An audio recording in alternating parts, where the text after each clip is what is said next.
Hey guys, welcome back to the channel. This is story about what if Naruto gets to know about his parents early part 1. Before I start, please do support for more amazing content and comments for part 2. Do consider to subscribe my channel and share my video to your friends and check out the description as well. Let's start the video. You know, after about 8 years of the constant crap, sometimes it being literal crap, he got thrown at him. He had two options. Try and seek the approval of those that would rather see him dead in a ditch, or say fuck it all. Seeing as at this current moment he was being chased by the ever stereotypical mob, there were even pitchforks and torches, he found himself leaning towards the latter option. Who might this person be? Well, our main character, of course. Is there like an angry mob store where they get a group discount or something? Cause this shit is just ridiculous. Ladies and gentlemen, meet Naruto Uzumaki Namikaze, the pariah of Konoha no Sato. Most would be wondering why an 8-year-old kid would be running away from a mob of angry villagers out for blood at such a young age, and the answer is actually quite simple: QB. By the age of 8, young Naruto was much more mature and jaded than any child or person should be. But when about 89% of your own home village wants to have your carcass mounted on their wall, it kind of becomes your only option. Having lived on the streets after getting kicked out of the orphanage at the age of 4 and doing these fox hunts on a near monthly basis, Naruto knew damn near every nook and cranny of the village. Using said knowledge of his home village, Naruto knew the best place to lose the mob. Even if there were any ninja mixed among the crowd, he doubted they were of enough skill level to be any better than the villagers, otherwise he would have already been caught. Even still, as a precaution, he had picked out a route and a hiding spot that would lose even a seasoned chunin. Noticing that the beginning of his escape route was coming up, he ducked under a thrown rock and made a sharp left into an alleyway. Racing to the far end of the alley, he found a small hole in the chain link fence that would allow his small body to squeeze through to the other side. Not leaving anything up to chance, the young blonde continued running as fast as his little legs could carry him to his next obstacle, making another quick left, and using the momentum he had built up, he threw himself onto his chest and slid through a small window into an abandoned warehouse. Naruto felt the sting on his chest, notifying him that he had scraped himself up pretty badly with that last maneuver he had pulled, but the alternative of letting them catch him was far worse. Quickly looking for the ladder that would lead him to the roof of the building, he spotted it in a dimly lit corner and made a mad dash for it. Climbing it as fast as he could with his lung burning and his body aching all over, he finally pulled himself up onto a catwalk of sorts. Continuing on with his survival-inspired obstacle course, he ran to the end of the rusty and rickety catwalk and, finding the loose window pane, opened it, and was welcomed back out into the moonlit world once more. A quick sprint later, and he was opening and closing the door of a stairwell leading down to the building across from the warehouse he was just in. Considering this was the slums of Konoha, he highly doubted any of the members of the mob would still be following him at this point, so he jogged down the stairs, still being as quiet as possible just in case. Murphy's Law seemed to dictate his every move after all. Finally reaching the bottom of the staircase, and consequently the end of his life or death Olympic sprint, Naruto could do nothing but collapse onto the cold concrete floor. Laying on his back, the only sounds that could be heard were those of the rats scurrying to and fro and Naruto's own ragged breathing. Even with his own Uzumaki-enhanced stamina and QB adding to that, running for your life for the better part of a half hour would leave most anybody tired. I'd give you a 10 for execution, but your showmanship could use some touch-ups. Considering your age, though, I am still rather impressed. Echoed a deep yet smooth and even-toned voice from somewhere in the building. As soon as our little blonde protagonist had heard the beginning of the words, he had instantly frozen up. Even now, Naruto held his eyes shut and slowed his breathing and hoped with all that he was that Murphy had not fucked him over yet again. As much as I would enjoy a game of opossum with you, I would much rather have a civil conversation. Finally, the disembodied voice gained shape, though the shape wasn't exactly welcoming. The owner of the voice seemed to literally melt out of the shadows, shrouded in an all-black cloak that looked like it had seen better days. Regardless of its torn and ragged appearance, it still served the purpose of completely covering the figure from head to toe. The only thing really discernible about the figure was that he was damn near 6 foot, was male, and his body looked to be built to hit both hard and fast. Despite his rather bleak and short life, Naruto liked to think himself an optimist of sorts, but even he knew that there was no escape. While the figure had been talking to him, he brought up his mental map of the area and knew that any and all escape routes would require him to expend energy he just simply did not have at this moment. Even if he could somehow muster some magical force to give him an extra energy boost, he knew that based on what his instincts were telling him about this imposing dark figure standing only feet from him, he would not make it too far. Sighing, the sun-kissed blonde decided that if the stranger had wanted him dead, he would have not been getting up any time soon, and if the stranger was just biding his time or drawing it out, well, he was already dead, so might as well enjoy it. Naruto attempted to rise into a sitting position, but soon hissed in pain and groped at his chest in a bid to stop the horrible pulsing pain coming from there. Suddenly the pain was replaced by a warm feeling washing over his body. Naruto would have fallen asleep if it were not for the rather loud sound of something metallic clattering at his side. Looks like when you pulled off that little slide maneuver of yours, you weren't exactly paying attention to what was on that floor. Turning his head to look at what had caused the metallic clang, he saw that the figure had pulled out a handful of thin, jagged pieces of some kind of metal. Mustering what breath he could, Naruto managed to mutter out a small thank you. No problem, kid. Now how about we get to that little chat of ours? Reaching out his hands, the figure grabbed Naruto around the small of his back and raised him into a sitting position against the wall. The figure unceremoniously plopped himself down onto the floor in a cross-legged sitting position. Ensuing was a very awkward silence. Naruto tried to find out anything else about this mysterious man as subtly as he could with no success. The damn cloak hid everything from sight. Naruto couldn't even make out a face or piece of hair because of the cloak's hood. So I'm assuming you have some questions you want to ask me, huh? Began the strange man. Well, what did you do to get those metal shards out of me without cutting me open? Questioned the young blonde. Well, that's a pretty lengthy explanation, so in a nutshell I healed you. Provided the figure with an obvious chuckle at the end. Having to resist the very heavy urge to either sweat drop or facepalm, Naruto attempted to move the conversation forward by asking his next question. Well, why did you help me? I'm not ungrateful or anything, but well, most people wouldn't do that for me. Well, that answer is pretty simple. I'm not most people. More specifically, I'm not some inbred, ass-backwards, ass-hat villager that can't tell the difference between a jailer and its ward. Spoke the figure in a calm and even tone, which was surprising considering the colorful words he had just used. What now? Spoke the now thoroughly confused Uzumaki. Don't get him wrong, he agreed with the man's views on the villagers, but the whole bit about a prisoner and ward had left him at a loss. I see, so you don't know. What do you know about the night of October 10th? Spoke the now serious figure. Though how Naruto knew that he had no clue because that damnable cloak. My birthday? Asked the now even more confused blonde. Yes, your birthday, and also the day of the Kyuubi attack, continued the shadowed figure. Well, the Kyuubi attacked and the Yondaime Hokage fought it and eventually defeated it, saving the village but at the cost of his own life, Naruto stated, right? He added, now feeling very suspicious. Shifting his body so that he leaned against the wall across from the young kid, he sighed and began. Well, that is mostly true. You are missing some very vital parts to the story. First off, yes, the Yondaime fought the Kyuubi and died to defeat it, but the reason he died was because he used a Kenjutsu that summoned the Shinigami. Now, not even the Shinigami could destroy the Kyuubi, as it is a huge massive construct of chakra, or in other words energy, and energy cannot be destroyed. So instead the Yondaime did, well, something retarded. He chose a baby that had been born that night, and that was as far as the stranger got before he was interrupted by Naruto, and sealed it into the baby, and that baby was me, wasn't it? Most thought Naruto to be some stupid kid who knew next to nothing. While that was true in regards to academics, when it came to practical matters regarding survival and problem solving, the kid was a damn genius. It took him seconds to connect the dots. His birthday, the attack, the looks and stares, the fox hunts, and damn, how had he not figured this out sooner? There was just no way that there could be that many coincidences without there being a reason. With a heavy sigh, the stranger replied, You got it, kiddo. Giving Naruto a few seconds to deal with this rather significant revelation, the stranger then continued, So how you feeling there? Why? Was the soft reply. Giving another sigh, the figure stood to his full height and leaning against the same wall, intoned, Gonna have to be a little bit more specific than that short stuff. Why did he choose me for it? Was it convenience? Did my parents not care? Who were my parents? No more lies. Ended the now sobbing 8-year-old. The stranger couldn't blame the kid. The poor bastard had grown up an orphan, hated by most anyone he had ever encountered, and when he had found someone he thought he could trust, and who genuinely cared for him, he finds out the old monkey had only been lying to him. I didn't really know your parents personally. But I can say this, when your mother found out she was pregnant with you, not a one person could get her to shut up about how she was going to spoil you and treat you like a prince. When your father found out, he ran around the whole village screaming at the top of his lungs that he was going to be a father. Kid, your parents loved you more than anything in this world and would have done anything to make sure you were okay. At the end of his speech, the cloak wearer saw Naruto smiling the biggest smile possible and silently crying. What happened to them? Asked the still smiling and crying blonde. His parents loved him, so obviously there was a damn good reason they weren't there for him. That's both complicated and simple. To start, your mother was a gorgeous and deadly redhead kunoichi by the name of Kushina Uzumaki, Kanahigaku no Sato, the strongest hidden village in all of the shinobi world.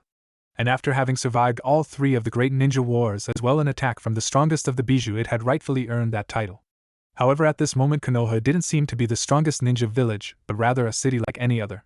Shopkeepers were opening their stores for the day, foreign merchants were setting up tents and stalls, there was a blonde teen racing through the market district, mothers were walking with their children, and the sounds of someone vehemently cursing the evil beings known as paperwork could be heard throughout the village.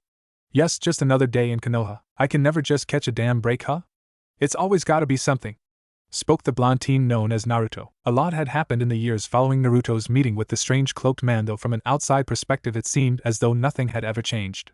To most, Naruto was still the blonde idiot who some, though a significantly less amount, still wanted dead. Soon after the meeting with the man, Naruto had almost disappeared from Konoha. For about 2 years the only time anyone saw him was when he would come into town for the occasional visit to Ichiraku Ramen, and after that not even the Umbu could find him. The Sandaime knew this for a fact, as he had tried to find out what the blonde was doing and where he was going by having Umbu tail him. But try as they might, they could not find hide nor hair of the Jinchuriki unless he was seated at his stool in the ramen stand. Soon Sarutobi grew worried. The part of him that saw the little blonde Uzumaki as his grandson feared that something or someone had gotten their hands on him, and the Kami no Shinobi side of him feared much the same, but for an entirely different reason. After all, it would not do to have Konoha's Jinchuriki fall into the wrong hands. Then after 2 years it seemed as though Naruto had moved back into Konoha from wherever he had been for those 2 years. A vast majority of the people who had hated Naruto had seemingly either forgotten about it or moved on with their lives in those years as well. This meant that by the time Naruto had moved back and he was seen as just another villager. Only about 30% of the village still hated him, and less than half of those people would actually put any effort into showing it with more than just a dirty look or sneer. All in all, village life had continued on smoothly regardless of Naruto's being there or not, and much the same was happening in the academy as well. Where Naruto had been the dead last of his class before his mysterious vanishing, he was now an average student. He scored decently on tests, both practical and written, and his clothing even reflected this mundane new Naruto. Gone was the bright orange jumpsuit, to be replaced by plain black shinobi pants with various pouches and taped at his ankles, a long-sleeved black shirt whose sleeves he rolled up to his forearms, black shinobi sandals, and black fingerless gloves with the Uzumaki spiral engraved on the metal plate. Though this was still Naruto, and regardless of how he changed, two things forever remained the same: his unhealthy obsession with ramen and his love for the color orange. In homage to his love of said fruit color, he wore 2 leather strips, those things Sasuke wears in the Chunin exam, on each wrist in a burned orange color. The only hiccup seen upon Naruto's return was his placement in the academy. He had not attended classes during his 2-year absence, and his performance before that was not exactly something one would want to present. The head of the academy, who actually saw the potential in the blonde, decided that it was for the best that he be placed in the class 2 years below his, the class of clan heirs. When he had found that out, Naruto had a small chuckle at the irony of a class full of the clan heirs. Seeing as he carried both Uzumaki and by extension Senju blood in him, with him in the class all of the founding clans of Konoha were being represented. Jumping back to the present, the reason for our blonde protagonist letting out a rather colorful string of words was because he had stayed up training to perfect one of the higher tier techniques the strange man had left to him, and consequently woke up late. Now he was running at Chunin speeds to reach the academy in time for the exams today. He had no illusions of him not passing. When he had mysteriously vanished, he had spent those 2 years in the deepest, most forgotten forests of Hai no Kuni training to the ground. Thanks to the cloaked man, who he had later learned was named Vincent, and his present of several large scrolls each covering a branch of the shinobi arts and liberal use of Kage Bunshins, God, that technique was so OP, he had grown by leaps and bounds. He had exited that forest with the strength of a seasoned chunin in all areas of the shinobi arts excluding Iryo Jutsu, healing arts, and Genjutsu, which he was at mid-genin level with both. But hey, can you blame him? He held in his gut a 1,000-year-old massive construct of chakra whose species were known masters of illusions, and who healed almost any wound save life-threatening ones in seconds to minutes, and even the life-threatening ones could be healed given a day or 2 of rest. And that was coming from a 10-year-old. When he had started living in the village once more, his training may have slowed in comparison to his time in the forest, what with various factions breathing down his neck and all, but he had still maintained a rather rigorous training regimen. At this point in time he was rather confident that he was at least mid-jounin level with almost all branches of the ninja arts. However, thanks to his Uzumaki blood, he was damn close to being a master at Fuinjutsu. Somewhere near his father's level, but not even close to his mother's near sage level of mastery.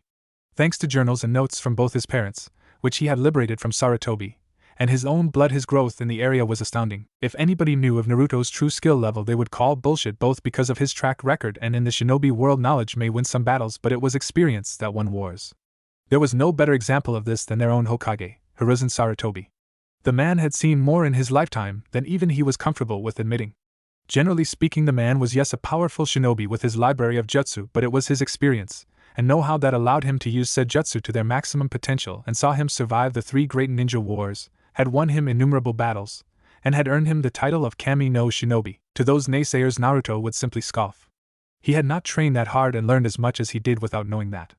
Both his mother and father had overly stressed the dangers of arrogance in their world. His father had stated in one of his journals that an arrogant shinobi is a dead shinobi, even if they don't know it yet. What people didn't know was that Naruto had indeed gained some battle experience these past 4 years.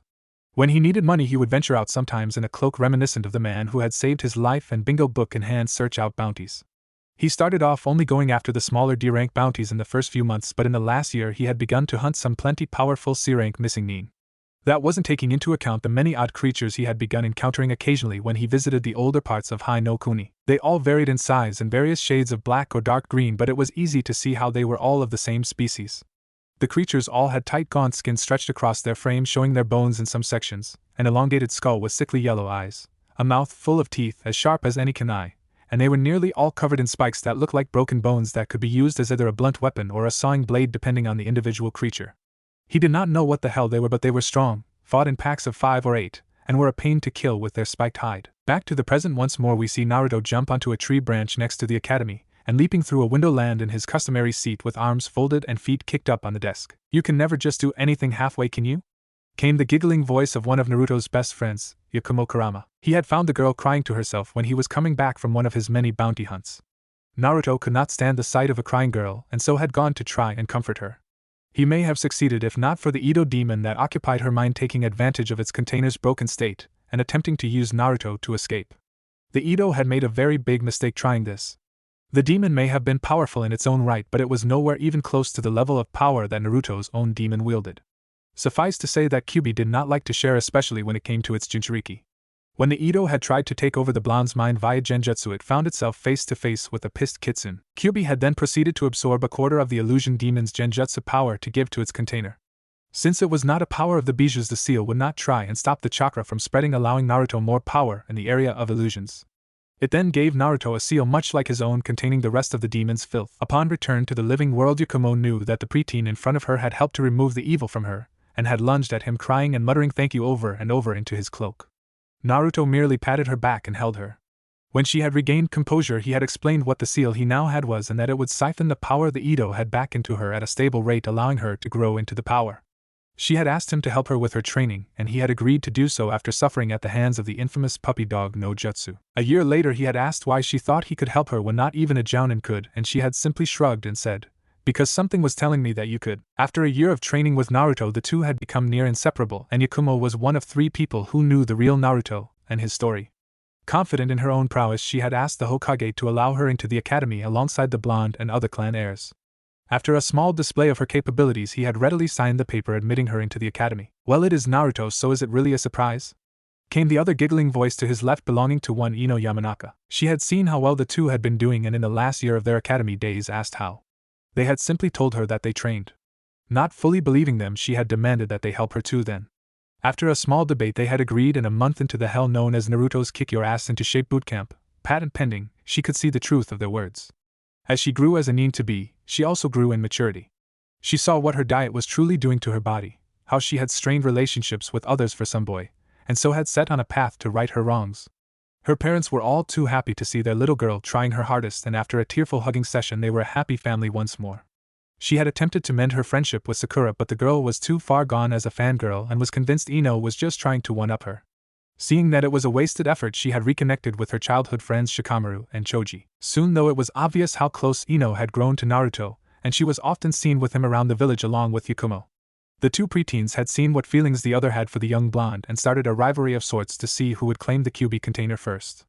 They still respected the other though, and kept it small and trivial, or as small and trivial as they could. The older generation often joked that the two's rivalry closely resembled the rivalry of one hip silver-haired jounin and his youthful counterpart. "Why must the two of you be so mean to me?" spoke the now crying blonde. "Oh, hush up, you big baby," spoke the ever-bossy Yamanaka.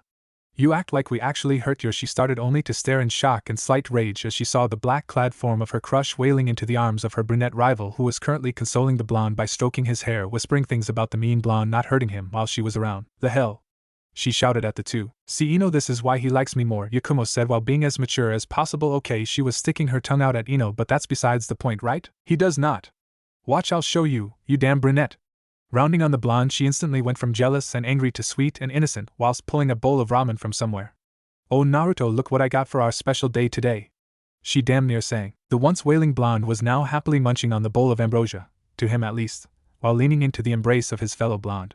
Seeing her plan working, she blew a raspberry at the brunette, who was currently pounding her head on the desk muttering, "How could I forget the damn ramen?" "Alright, shut the hell up, you brats, and get ready," came the booming voice of Iruka Yumino, the class Chunin instructor. "Get ready!" The Genin exams begin now. Across the village in the Hokage Tower we find the Sandaime along with a group of Jounin instructors peering into his crystal ball watching the very same exams. Blowing on his pipe of whatever the hell he had in there, the Kage spoke. You heard the man. It begins. Let's see this how this year's hopefuls do, any? The first part of the exams will be a written, testing your knowledge of our history and some battlefield situations you may find yourself in. Iruka lectured as he and his assistant Mizuki passed out the test papers. You will have 1 hour to finish this exam, and no more. If you are caught cheating you will be penalized 3 points off your test. If you are caught twice you will fail this portion of the exam, continued Mizuki. As soon as all the papers had been passed out, Iruka gave the signal to begin, and the students were off. Right off the bat, a handful of the students from civilian families had earned a failed status. Iruka and Mizuki of course noticed far more than just those students cheating, but considering their methods of doing so met the cheating standards of the tests, they simply ignored them. The ones that they, or at least Iruka, worried over were Naruto and his little group. Naruto seemed to have fallen asleep, much like a certain Nara not too far from him. Yakumo was merely looking out the window, and Ino was just filing her nails with a kunai. As time whittled down, more of the civilian students received a fail grade. Kiba had gotten caught once using Akamaru, Shikimura had gotten caught trying to help Choji, and one of the fangirls had gotten caught attempting to help Sasuke, though he didn't much need it. Sakura had filled it out on her own prowess, if you could call it that. Shino, well, no one knew what the hell he had been doing behind that collar and dark glasses. And Hinata had used her Byakugan to help her out. After the clock had run out, the instructors gathered the tests, and Mizuki led the class outside for the other portions of the exam while Iruka did some quick grading. Once outside, all the students proceeded to stretch or give some sign of relief, showing their happiness at finally getting out of the stuffy classroom. Alright, now we'll be moving on to the field exams. First up we got accuracy tests. You will be given 10 kunai, and then 10 shuriken. The goal is to aim for the center of the dummy. We will be going in alphabetical order, so Shino, you're up first. With that, Mizuki stood aside with a clipboard ready to write down the marks. Shino, in the style of a true Abirame, merely flung the kunai in groups of 2, showing as little effort as possible. He did the same with the shuriken, earning him a score of 17 to 20. One by one the students went up, with the clan air group earning no less than 15 to 20, and Sasuke earning a 19 to 20, though Yakumo and Ino scored the same, which surprised everybody in the class. It was finally Naruto's turn, and deciding to show off a bit, he grabbed all 10 kunai in between his fingers and casually tossed them. Grabbing the shuriken in a show of speed and dexterity, he fired them off not even a millisecond later. None of the weapons hit the designated target, and most of the class was laughing at the blondes' mess up. Yakumo and Ino had to contain themselves from kicking all their asses for being dumbass. Hinata was shyly thinking some weird Naruto obsessive shit that cannot be mentioned with children around, and the other clan heirs merely stood to the side shaking their heads. Naruto UFAI was as far as the smirking Chunin got before he was interrupted by the voice of his fellow instructor. Actually, Naruto may not have hit the designated target, but he has demonstrated something even better. Each of his weapons has hit either a vital organ, an area that would leave the enemy near death, or a one-hit kill spot. So I think he deserves full marks on this one. Don't you, Mizuki? Spoke the scarred the Chunin. Gritting his teeth in anger, the scarred Chunin replied with a strained, "You're right, Iruka. Kid's good, I'll give him that." Spoke a certain Cyclopean Jounin. "You are correct, my eternal rival. The young Uzumaki's flames of youth burn bree." "Damn it, guy. Shut the hell up. Now is not the time for your fucking flames of youth. Such unyouthful words coming from a lady. Anko, a woman such as yourself should not utter such. For Kami-sama Sake, if you don't shut the hell up, guy, I will personally make you more aerodynamic by removing what makes you a man. Let's get back to those Genin exams, yeah? There's no way the idiot scored better than my Sasuke Kayuen. Guess who? Sakura, I swear if you utter one more word I will show you why spies fear getting a visit from someone like my daddy. And let me tell you this, we Yamanaka give a new meaning to the term mind-fucking. Got it?" After the Yamanaka heir had said her piece, many students had gained a new fear of crossing Ino. "Moving on then," spoke the slightly fearful pineapple-haired Chunin. In his short stint as an Umbu, he had heard many things about the famed Yamanaka interrogators, and suffice to say even Ibiki feared them and their Kekai Genkai. We will now be moving on to the Taijutsu section of the exams. You will either be paired with me or Mizuki based on a random drawing. You will have to last anywhere between 1 to 2.5 minutes in the ring to pass. No weapons or jutsu of any kind are allowed, though you may use chakra to enhance your body. If you step out of bounds or are soundly defeated by either of us before the time limit, then you will fail this section. Keep in mind you must pass at least 3 of the 4 exams in order to receive a headband from this academy. Line up in any order, and when it is your turn, draw a name from the hat. In groups of 2 the line thinned until only the Uchiha heir and the Uzumaki heir remained. Naruto decided to go first, and sticking his hand in the hat drew out the first piece of paper he felt. Unfurling the paper, he read aloud with a grin, "I got you, Iruka-sensei. Guess that means you get Mizuki then, Sasuke." And to that the emo merely hn. Yup, Sasuke officially had his own verb. Strolling into the ring, Naruto and Iruka bowed to each other before assuming the academy stance. "Don't go easy on me now, Naruto, you got it?" spoke the grinning Chunin. "Well, I don't know you are getting on in years there, sensei, joked the blonde Genin to be. Naruto, I am so kicking your ass for that comment now. What's that old ma, Hajime? And with that Iruka raced towards Naruto at about Genin level speeds. Deciding to start off simple, Iruka began his assault with a simple punch aimed at the blonde's face. Naruto had of course seen this coming miles away and decided he wanted to reveal some of what he could truly do to his pseudo-brother. A short hop later and Naruto was standing on Iruka's outstretched hand. Striking at near Jounin speeds, Naruto aimed a kick to the side of Iruka's head. Now he may have quit Umbu years ago, but that didn't mean his skills had dulled too much, and with a turn of his wrist and ducking his whole body, Iruka held Naruto by the ankle and using momentum attempted to slam the black-clad academy student into the ground. The Jinchuriki may have been surprised at this turn of events, but he quickly recomposed himself and seeing what was happening stretched out both arms and pumped a bit of chakra through the limbs, allowing him to stop his body from meeting the ground without injury. Using the chakra built up in his arms, he pushed back against Iruka and using his free leg donkey kicked his sensei in the solar plexus, successfully knocking the wind out of the Tan Chunin and freeing his other leg. Taking advantage of his sensei's lack of air and surprise, he twisted his body from being on the ground on all fours and in little more than milliseconds was in the air with a kick heading straight for the instructor's ribs. Iruka, not wanting to get hit in the chest twice in a row, brought up his left arm and blocked the kick aimed at his ribs. To his surprise, he actually felt the bones in his left limb rattle from the power of his student's kick. Sending chakra through his left arm to dull the pain and making note to dodge instead of block any further attacks, the scarred man used the same hand he had used to block to grab Naruto's outstretched hand and use it to pull the blonde into his range. With Naruto quickly heading towards him, Iruka twisted around so his back was to his pseudo-little brother and forcefully rammed his right elbow into the surprised academy student's gut, sending spittle all over his shoulder. Trying to not give the blonde room to counter, Iruka kept his head wrapped tightly around Naruto's wrist, and sending his right arm under the armpit of his student, he once more tried to slam the QB container into the ground. This time Naruto let his legs fall to the ground, first absorbing the shock and once again stopping him from meeting Mother Earth. Letting his body go completely slack on the ground, he used his free hand to grab onto Iruka's arm that was still latched onto his own, and curling into a semi-ball, he pulled himself up and his sensei down to introduce the bottom of his sandals to Iruka's face. The last thought Iruka had before he made out with Naruto's sandals was, "Fuck, this is gonna hurt like a bye." As the last 2 rounds of the Taijutsu test had started, many of the students assumed that the match between Sasuke and Mizuki would be the one to watch. But with Mizuki trying to suck up to the Uchiha heir by going easy on him and leaving all kinds of openings in his attacks, it was over before Naruto and Iruka had even started theirs. With that, all the students turned to watch their other sensei fight with Naruto. Based on Naruto's standing in the class, the students had assumed it was going to be nothing special, but boy were they surprised when Naruto had, in the blink of an eye, stood on Iruka's arm and lashed out with a kick aimed at their sensei's head. As the match continued, the jaws of everyone there continued to drop lower and lower.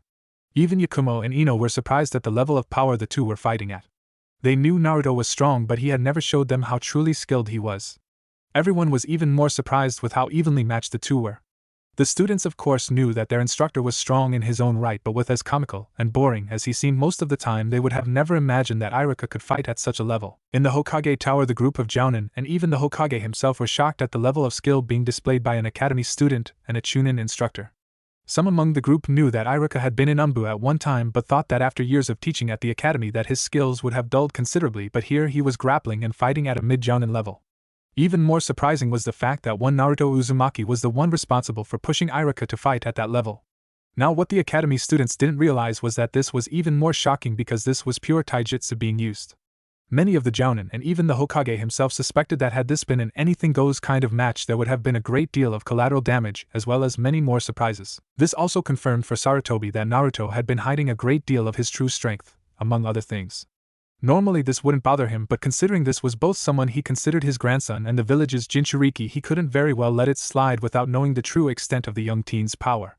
It also didn't help that Naruto had stopped referring to him as Gigi, and their bond had become strained when the young blonde had fuck.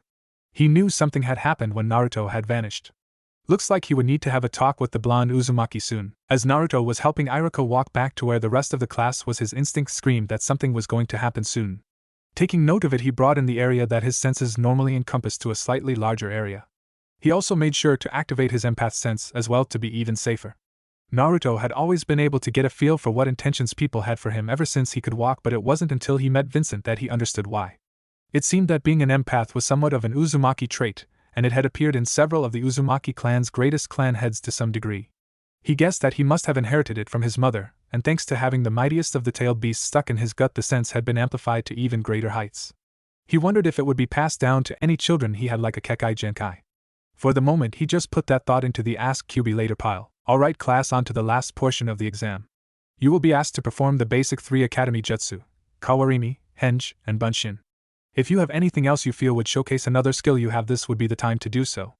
Anything you show will be counted as extra credit, announced Irika. Majority of the civilian students fared decently enough on at least 2 out of the 3 jutsu, and a handful of them even had some other jutsu or skill they had learned elsewhere, earning them their headbands. The clan heirs all did perfect on the basic 3, and all of them had a clan jutsu to show off what their clan was known for. Deciding to return to his average performance again, Naruto performed the 3 jutsu as asked, and as extra credit performed a minor wind jutsu that would put out campfires or cover tracks, which disappointed Irika, Yakumo, and Ino, as they had wanted to see what else Naruto could do. Wrapping his arms around the shoulders of his 2 best friends and with his patented foxy grin on, Naruto said, "So girls, we've passed our Genin exam and are free the rest of today. What say we go celebrate?" "Sorry Ruto, but Daddy and my mom wanted to have a family dinner to celebrate tonight," sighed the slightly saddened Ino. She loved her family dearly, but she was still very tempted to go with her crush. "Yeah, my aunt and uncle wanted to do the same." "Sorry Naruto-kun, but I promise we'll do something together tomorrow, okay?" Yakumo said, trying to cheer up the blonde. Though his foxy grin was now gone, he still smiled to cover up his sadness in front of the girls. "Yeah, of course. Don't even worry about it. You two go home and have fun, alright?" With a hug and a kiss on the cheek from both girls, Naruto found himself alone. He had come to accept his life as an orphan long ago, and thanks to his somewhat sensei Vincent, he had gained closure with the matter. That still didn't make it any less depressing on days like these. As he mused on what it would have been like had the events the night of his birth not happened, he found himself in one of the taller trees surrounding the village walls. As he was gazing at the moon, his senses flared, and his empath sense, he really should come up with a name for it, warned him that there was someone feeling very anxious and devious close by. Turning around and sending chakra into his eyes to allow him to see further, he spotted a man he didn't really like, and who didn't really like him, carrying something he shouldn't. Deciding to take out some of his more negative feelings on the bastard, he jumped down onto a lower branch and waited. "Kami-sama, this guy was slow." Right as Naruto's patience was about to run out, Mizuki burst out of the foliage with a crazed grin on his face. Naruto's sweat dropped at the fact that Mizuki hadn't even noticed him yet. God, how the hell did this guy even become a chunin? Shrugging and deciding to take advantage of the situation at hand, Naruto waited for the right moment before he leapt up and axe-kicked Mizuki, sending him plummeting to the forest floor. Naruto waited for a bit before he heard the satisfying sound of the traitor's body hitting the floor, and the subsequent scream of pain accompanying it. Chuckling to himself, he calmly leapt down to the forest floor to find Mizuki struggling to get out of the crater he found himself in. Whistling, Naruto began, "I guess I put more power into that than I thought. Oops, haha, what the hell? What the fuck are you doing here, demon?" came the pained voice of Mizuki. "Ouch Mizuki, you wound me," Naruto said with a fake hurt look. "And I was actually just out enjoying the lovely night air when I happened upon you with what looks like the village's scroll of sealing. Now I may have just gotten my Hittite, but I'm pretty sure that chunins don't have that kind of clearance." Finally getting into a standing position, even though he was shaking and hurting all over, he grunted out, "Fuck you, demon brat. I won't even be marked as a missing nin if I kill you here and now." Sweat dropping once more, Naruto began, "Okay, seriously, how stupid are you? First off, the majority of the villagers don't even give a shit about what I do anymore, and look at where you are, and what happened all of like a minute ago." Scoffing, Mizuki defended, "That was just because you caught me off guard. There's no way you could actual," was as far as Mizuki got before he was interrupted by Naruto's foot meeting his face. The chunin turned traitor was then reminded that Hai no Kuni's trees were some of the thickest and hardest in the whole elemental countries, and it didn't look like he was getting up anytime soon. "Are you fucking serious?" Face palming, Naruto sighed and gathered the traitor on one shoulder and the scroll of sealing on the other. He had no need for it because most of the jutsu didn't suit his style, and any that did were already in either the scrolls Vincent gave him or in the ones his parents had left to him. "Guess it's time for that talk with Sarutobi. Probably what all my senses were warning me about." Sarutobi was a very patient man, and if all you did for most of your day was sit behind a desk and do paperwork, you'd be patient too, or insane, probably both. But his young pseudo-grandson was testing this patience. He knew that Naruto knew that he wanted to see him for very important business, and Hiruzen knew damn well that Naruto was far from slow with that short fight. With Mizuki was anything to go by, so why the blonde teen still wasn't in his office after 10 minutes was trying his patience. Finally, a highly frustrated Hiruzen got up and announced, "Okay, that's it, I am tired of waiting." Waiting for who, you old monkey? Only 4 people had ever had the gall to call him that, and with 2 of them dead and another traveling the countries to maintain a spy network that left only one person who that voice could belong to. Turning around, he spotted the teen he had been waiting for casually sitting on a chair in the corner of his office munching on a bowl of ramen. He then spotted the body of one unconscious silver-haired traitor along with the scroll of sealing haphazardly thrown on the sofa next to said teen. "How the I'm getting way too old for this shit," lamented one very stressed Hokage. "I'll say. I've been here for the past like 3 minutes waiting on you to notice me," chimed the Jinchuriki. "I'm not even going to try and dignify that with a response. Now first off, Umbu. With that, 3 shadows appeared standing as straight as possible in front of the Hokage. I want 2 of you to escort Mizuki to the TNI department and find out exactly who he was working for, and I want the last one of you to take the scroll of sealing back to its proper place in my library. With a small hi, the 3 along with the scroll and Mizuki vanished from the room. Turning his gaze upon the now serious blonde, he began, "Now Naruto, we need to have a talk. First, I would like to congratulate you on completing your first A-rank mission. Your mission pay will be deposited into your account before the night is out. However, we have more pressing matters to attend to." Sarutobi noticeably sagged in his chair and assumed a look that showed how old the man actually was. "What happened to you? First you disappear for 2 years, and when you come back you're hiding things from me. You stop calling me G." "Let me stop you there, Sarutobi," Naruto cut in with an uncharacteristically serious tone and stern look. "I'm gonna tell you this right now. Where I went, and what I did is frankly none of your business. All I will tell you is that I received help from someone, and that same someone revealed to me things that had been kept away from me for far too long." Sarutobi noticeably cringed at that. "I feared that that was the case. I take it you know everything then? Everything from the fox to whom my parents were, yes? Something you continuously lied to me about on several occasions. And that is the reason I no longer call you Gigi.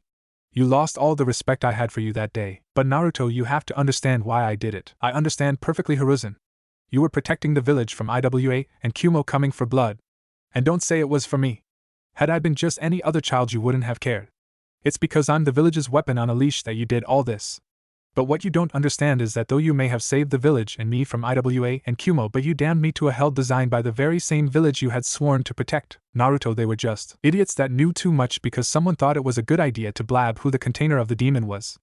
The same demon who not hours before had nearly decimated the whole village. But your father wanted for me to be seen as a hero, yes, but that's not what he had in mind. Why do you think nobody knew that my mother was the container? Why no one knew that Mito Uzumaki was the container? They were powerful kunoichi married to equally powerful shinobi, kages no less. And even they feared what would happen if the secret were to get out." At this point, Sarutobi's age as well as the sins he had committed had really begun to show on his face. Even sadder was that at this moment he had stopped being the Hokage and was now just an old man who had made far too many mistakes in his long life. "Please, I'm sorry, Naruto," cried the broken man with tears running down his face. "I had your best intentions in mind. I never meant for any of this to happen. At one time I loved you like a grandfather. You were one of the few people I would have given my life for. I respected you. At one time you were truly the Kami no Shinobi, a respected and feared man. Now all I see is an old man who is too afraid to rock the boat for fear of another war breaking out." "Maybe you should listen to yourself for once," sneered Naruto. "You're always preaching about Konoha and the will of fire, and you're right. There is a reason we came out of all 3 of the Shinobi World Wars not just alive but as the strongest of the hidden villages. Why we were able to survive an attack from the strongest of all the Bijou and come back from it. This village stands as the strongest for a damn good reason. It's because we fought tooth and nail to earn that title." As Naruto finished venting all that he had pent up for years to the old Hokage, he walked to the window and opened it. "And you're right, you did have my best intentions at heart, but remember, the road to hell is paved with good intentions. Goodbye, Gigi." With that said, Naruto leapt out into the village, leaving the broken man. As Naruto spoke his last words, something inside the man had snapped. "I have lived my life regretting far too many things. I'm no better than Tsunade trying to drown her sorrows in liquor and gambling. It was because of this sorry state I was in that Orochimaru got away and is now one of our biggest threats. Enough is enough. I am the Sandaime Hokage, Sarutobi Hiruzen. I earned the title of Kami no Shinobi through blood, sweat, and tears. This is MY Village. They are MY Ninja," thought the now revitalized man. Looking at where Naruto last stood, he thought, "Naruto, I have made a mess of not just your life but of so many others, and for that I am sorry. I may never earn the right to be called your Gigi again, but I promise you that I will try my damnedest to become the man you had once respected." With a steely look in his eyes, he began to work. And on that night, a fire not seen in decades began to burn once more. The Kami no Shinobi was back. Today was the day that some Jounin looked forward and others despised, Genin Assignment Day. Even those that weren't going to be Jounin senseis were here to see how the Genin hopefuls had done as well as who Kakashi would be failing this year. Of course, said Scarecrow wasn't even here yet, which wasn't surprising in the least. Finally the Hokage walked in, and immediately all talking stopped, and not out of respect for the Hokage but more out of shock at the aura they were feeling from the man. Many of the younger Jounin were surprised at the almost oppressive aura the Sandaime was putting out, and others like Asuma and Guy hadn't felt this aura around him since the Third Great Shinobi War when the man was much younger. Asuma merely smirked and thought, "Looks like Dad got his fire back. This is gonna be interesting." Right as the Hokage had opened his mouth to speak, Kakashi shunshined into the middle of the room, book in hand, and lazily drawled out, "Sorry for being late, Hokage-sama." "I was." "Enough!" Hiruzen shouted, flaring his chakra slightly, showing them why he was Hokage. I have heard enough of your excuses, Kakashi. I've let it slide before because you are one of the more powerful shinobi we have in our forces, but no more. You are a ninja of this village, and I am your Hokage. When I tell you to be somewhere at a certain time, you will be there 5 minutes early. Do you understand me, Jounin? Kakashi noticeably straightened his posture and instantly put his book away. Hi. It won't happen again, Hokage-sama. And with a bow, Kakashi walked back to his fellow Jounin. He may be strong and Sarutobi may have aged, but he had no doubt that the Hokage could still bat him around like a pinball if he so chose. Now, like I was about to say, we are here to assign Genin teams. As usual, those Jounin who either volunteered to become senseis or were persuaded to do so, at that he cast a glance at Kakashi, have already voted on who they would like.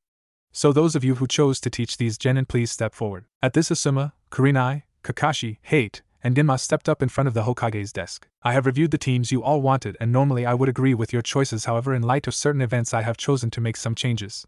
Many of the Jounin senseis were surprised at this.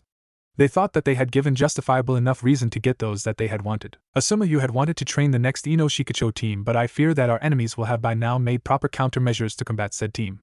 Instead, you will be getting Team 10 consisting of Shino Aburame, Chaji Akimichi, and Sasuke Uchiha. At this, some of the Jounin gasped. They had figured that Kakashi would have gotten the Uchiha heir due to the Sharingan. Even Asuma was surprised by this and showed it by asking, "Dad, you sure about this? I mean, I can see your logic, but the Uchiha? I'm hardly capable of teaching a Sharingan user. Besides, what would the council say?" "You are correct. You aren't capable of teaching a Sharingan user. But you won't be teaching a Sharingan user. Young Sasuke has as of yet to even unlock his family's Dijitsu, and he will already have more than enough resources to train said Dijitsu when that time comes. I am giving him to you so that he can learn to fight without the use of his Sharingan." Hiruzen calmly spoke. "Secondly, what of the council? I am the Hokage, and these are my ninja to command as I see fit, and they have no say in these matters." "I see. Sorry for doubting you, Pops." With that said, Asuma rejoined the line of Jounin, moving forward. "Ms. Yuhi, you will be getting Team 8, which will be Hinata Hyuga, Shikamaru Nara, and Kiba Inazaka." Though the young Hyuga is under a probation of sorts, thoroughly confused and worried about what the Hokage meant by probation, the red-eyed beauty inquired, "A Hokage-sama? What do you mean by probation?" "That's quite simple. The heiress is far too shy for this line of work. If she has not made a significant amount of progress in said area as well as skill, then she is to be removed from the program, and recommended to join the Medcorps instead." Shocked and afraid to say more, Kurenai merely nodded and assumed her place in line once more. "Now, Kakashi, you will be receiving the team of Naruto Uzumaki Namikaze." As he said this, many Jounin had their jaws hit the floor. The kid was the son of their yandame. After thinking about how similar the two looked for all of 4 seconds, those same Jounin face-palmed. The kid was a damn carbon copy of Minato. How had no one realized it? Kakashi was surprised, but not that Naruto was his sensei's son. He had known that for years and had tried his damnedest to adopt the child, but was thwarted by the council at every turn. The most he could do was sneak the kid presents and protect him from mobs when he could. Kakashi was surprised that Sarutobi was finally releasing that information.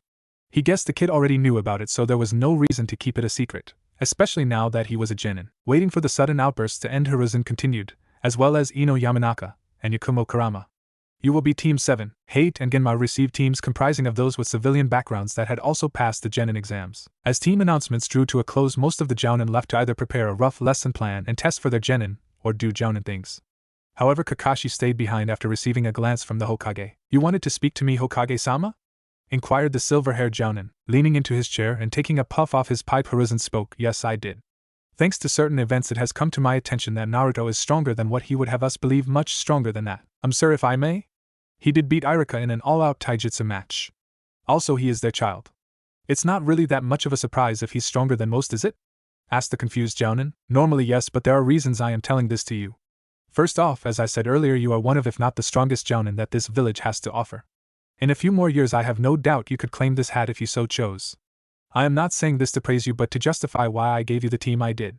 Hiruzen took a breather and relaxed into his chair more. Yakumo a few years ago was completely incapable of most any kind of physical activity. Kurenai had tried to help her much like Guy helped his young protege, but where Guy succeeded, Kurenai failed. The girl had then become consumed by her darker emotions, and with as potent as her bloodline was her mind, created a defense to stop her power from tearing her apart. Sadly, the defense it chose took the form of a demon named the Ito. The Ito would have consumed her and went on a rampage, using her powers to try and destroy our village had she not met a certain blonde. Sarutobi took a pause here. Kakashi saw the look of sadness flash across the man's eyes as he mentioned the blonde teen, but chose not to say anything out of respect for the man and his personal life. "I don't know what Naruto did, but only a year later she had gained near full mastery of her Kekai Genkai, and her physical prowess, while not too impressive, was bordering on Genin level. Considering the girl was not too far off from being handicapped by her condition a mere year before makes it all that more astonishing. The Scarecrow was of course surprised by this. He had after all seen the girl perform and she was at least at Chunin level with her Taijutsu, as well as with her weapons proficiency. He could only imagine how strong she was when she went all out. Ino Yamanaka was at one time a Sasuke fangirl and was one of the more fervent of the bunch as well. In the last year of the academy she made friends with Naruto, and just like Yakumo there was a massive jump in power. The only thing that was keeping her even slightly better than her once friend Sakura was her clan jutsu, but by the last month of the academy the girl was in the running for Rookie of the Year. Sir, I understand that you've given me quite the powerful bunch of genin, but why are you telling me this? Sighing, Sarutobi continued, we had no idea scratch that we still don't know exactly how powerful Naruto truly is, but I wouldn't be surprised if he was closing in on your level of power. The fact that he's known about the Kyuubi and his heritage since he was 8 has allowed him a massive amount of time to train. He has played an active role in training those two girls. If he was smart enough to mask his true power so he could slip under our radar, I have no doubts he convinced those two to do the same as well. What I am saying, Kakashi, is do not take these three lightly. They may well be at Jounin level already, and Naruto could be even past that if he has learned to harness the power of his ward. Then why did you give them to me, Hokage-sama? I fail to see why they aren't Chunin already, or at least Tokubetsu Genin. Questioned the still confused Scarecrow. If they had managed to attain that level of power on their own, what the hell would they need him for? It's actually a mutual relationship. I'm hoping that they'll rub off on you and give you a reason to get even stronger than you are, and I hope that you will guide them on the path they have chosen to walk. They may be powerful, but they are still just young children about to be thrown into a world of liars, thieves, rapists, and murderers wearing the guise of heroes. You know this just as well as I, Kakashi. They will need someone to guide them through those trying times we all go through. I understand, Hokage-sama. If I may be excused now? Kakashi said as he bowed. Yes, you may go. Wow, Mizuki really went down like that? Spoke a sweat-dropping Ino. Yeah, I know the guys was pretty weak compared to us, but geez. Spoke an equally sweat-dropping Yakumo. Wrapping her arms around Naruto's left arm, Yakumo continued, but this is Naruto we are talking about, and he is my amazingly strong guy after all. Yakumo said as she laid the sweet innocent girl act on as hard as one possibly could. Whoa, wait a minute. Your amazingly strong guy. He's my strong guy. Once again doing one of her famous 180-cent personalities, she stuck Naruto's right arm in the middle of her blossoming cleavage and batting her eyelashes she continued, isn't that right, Ruto-kun? She may be just 12, but damn was she already growing in the right places. It also didn't help that as ninja with higher amounts of chakra, they naturally matured much faster than average people. And boy was Ino using that to her advantage. Yakumo was as usual left pouting as she lacked in the curves department. That's not to say she wasn't an attractive girl in her own right though. Where Ino was sultry and sexy, Yakumo was classy and refined, though she wasn't being very refined at the moment, as she was currently tugging her crush towards herself, while childishly sticking her tongue out at the rival for her crush's affection. Naruto was, as usual, left sweat dropping and at a loss for words. He dearly cared for both of the girls but could never find the words to tell them that. He was rather stunted in the affection department, after all. Wait a minute! At this, Ino let go of Naruto's arm she had been tugging at, causing the blonde to tumble into Yakumo, landing them in a very compromising position. Yakumo was far from being a prude, but she wasn't a perv either. Never mind the mini collection of Ika she had under her bed. Cough, but finding herself underneath the body of her crush centimeters away from touching lips, and it was understandable why the poor girl was blushing as much as she was. Before she could take advantage of the moment, Naruto was yanked to his feet by one very bossy Yamanaka. Making sure to get Ino back at a later time, she stood and dusted herself off. You got some questions to answer, mister? Demanded the demanding Yamanaka. Oh, I do? Naruto said as he shook. He knew damn well the power a pissed female could have, and even he wasn't strong enough to fight that battle. Courageous he may be, but stupid he was not. Yeah. How come you didn't tell us you were that strong? At this, Yakumo chimed in with a yeah. What do you mean? Questioned Naruto. Well, we knew you were pretty powerful, but we never assumed you were that powerful. I mean, the way you and Iruka were trading blows the other day looked like two seasoned jounin going at it. And Yakumo helpfully nodded at this, nervously scratching the back of his head and chuckling. Naruto said, oh yeah, that hee. Thought you two would forget about that thing. Naruto-kun, that's mean. Pouted Yakumo. Are you trying to keep secrets from us? Asked Ino as she invaded his personal space. Frantically waving his hands, the blonde Kyuubi container attempted to defend himself. No. It's just, well, I never really had a reason to reveal my strength. But I guess with us being shinobi now, we're going to find ourselves in some tricky positions, so I guess I should share, huh? Do you think? The ever-bossy Ino scoffed. Alright, well, the Genin had enjoyed a good weekend of either relaxing or beginning some more intensive training, but nonetheless they were back in their classroom one last time to get their team assignments. Iruka walked in with clipboard in hand and a warm smile on his face. He had seen these kids go from snot-nosed brats to snot-nosed brats who could kill someone with their bare hands and defy all laws of nature at a whim. Ah, the joys of being a teacher. Clearing his throat, he attempted to get the class's attention and was prepared to use his infamous demon head jutsu, but was surprised when they actually shut up when he asked. He knew that they had realized what kind of life they were going to be walking into, and that they would need to be at their best, or they just wanted him to get it over with already. Yeah, that last one was probably it. Oh well, he had done his part. It was up to their Jounin senseis to knock some more sense into them. Alright class, I'm going to keep it nice and simple. I have seen you all grow up into some talented need to be, and I can say with the utmost confidence that all of you here have the potential to do great things. Who knows, maybe one of you is the next Hokage, or maybe your team will be the next Sannin. But know this, no matter what, watch out for each other. In this world of ours, friends and comrades may be the only thing between you and death. Cherish the bonds you make. You are now ninja of the leaf, so wear your hitaite with pride. You are the next carriers of the will of fire. My generation has had our time. The future of Konoha no Sato is in your hands now. Do us proud. Iruka announced with the utmost amount of pride in his voice. The genin all looked at each other and nodded with the biggest smiles on their faces. They had done it. Years in the academy had all paid off.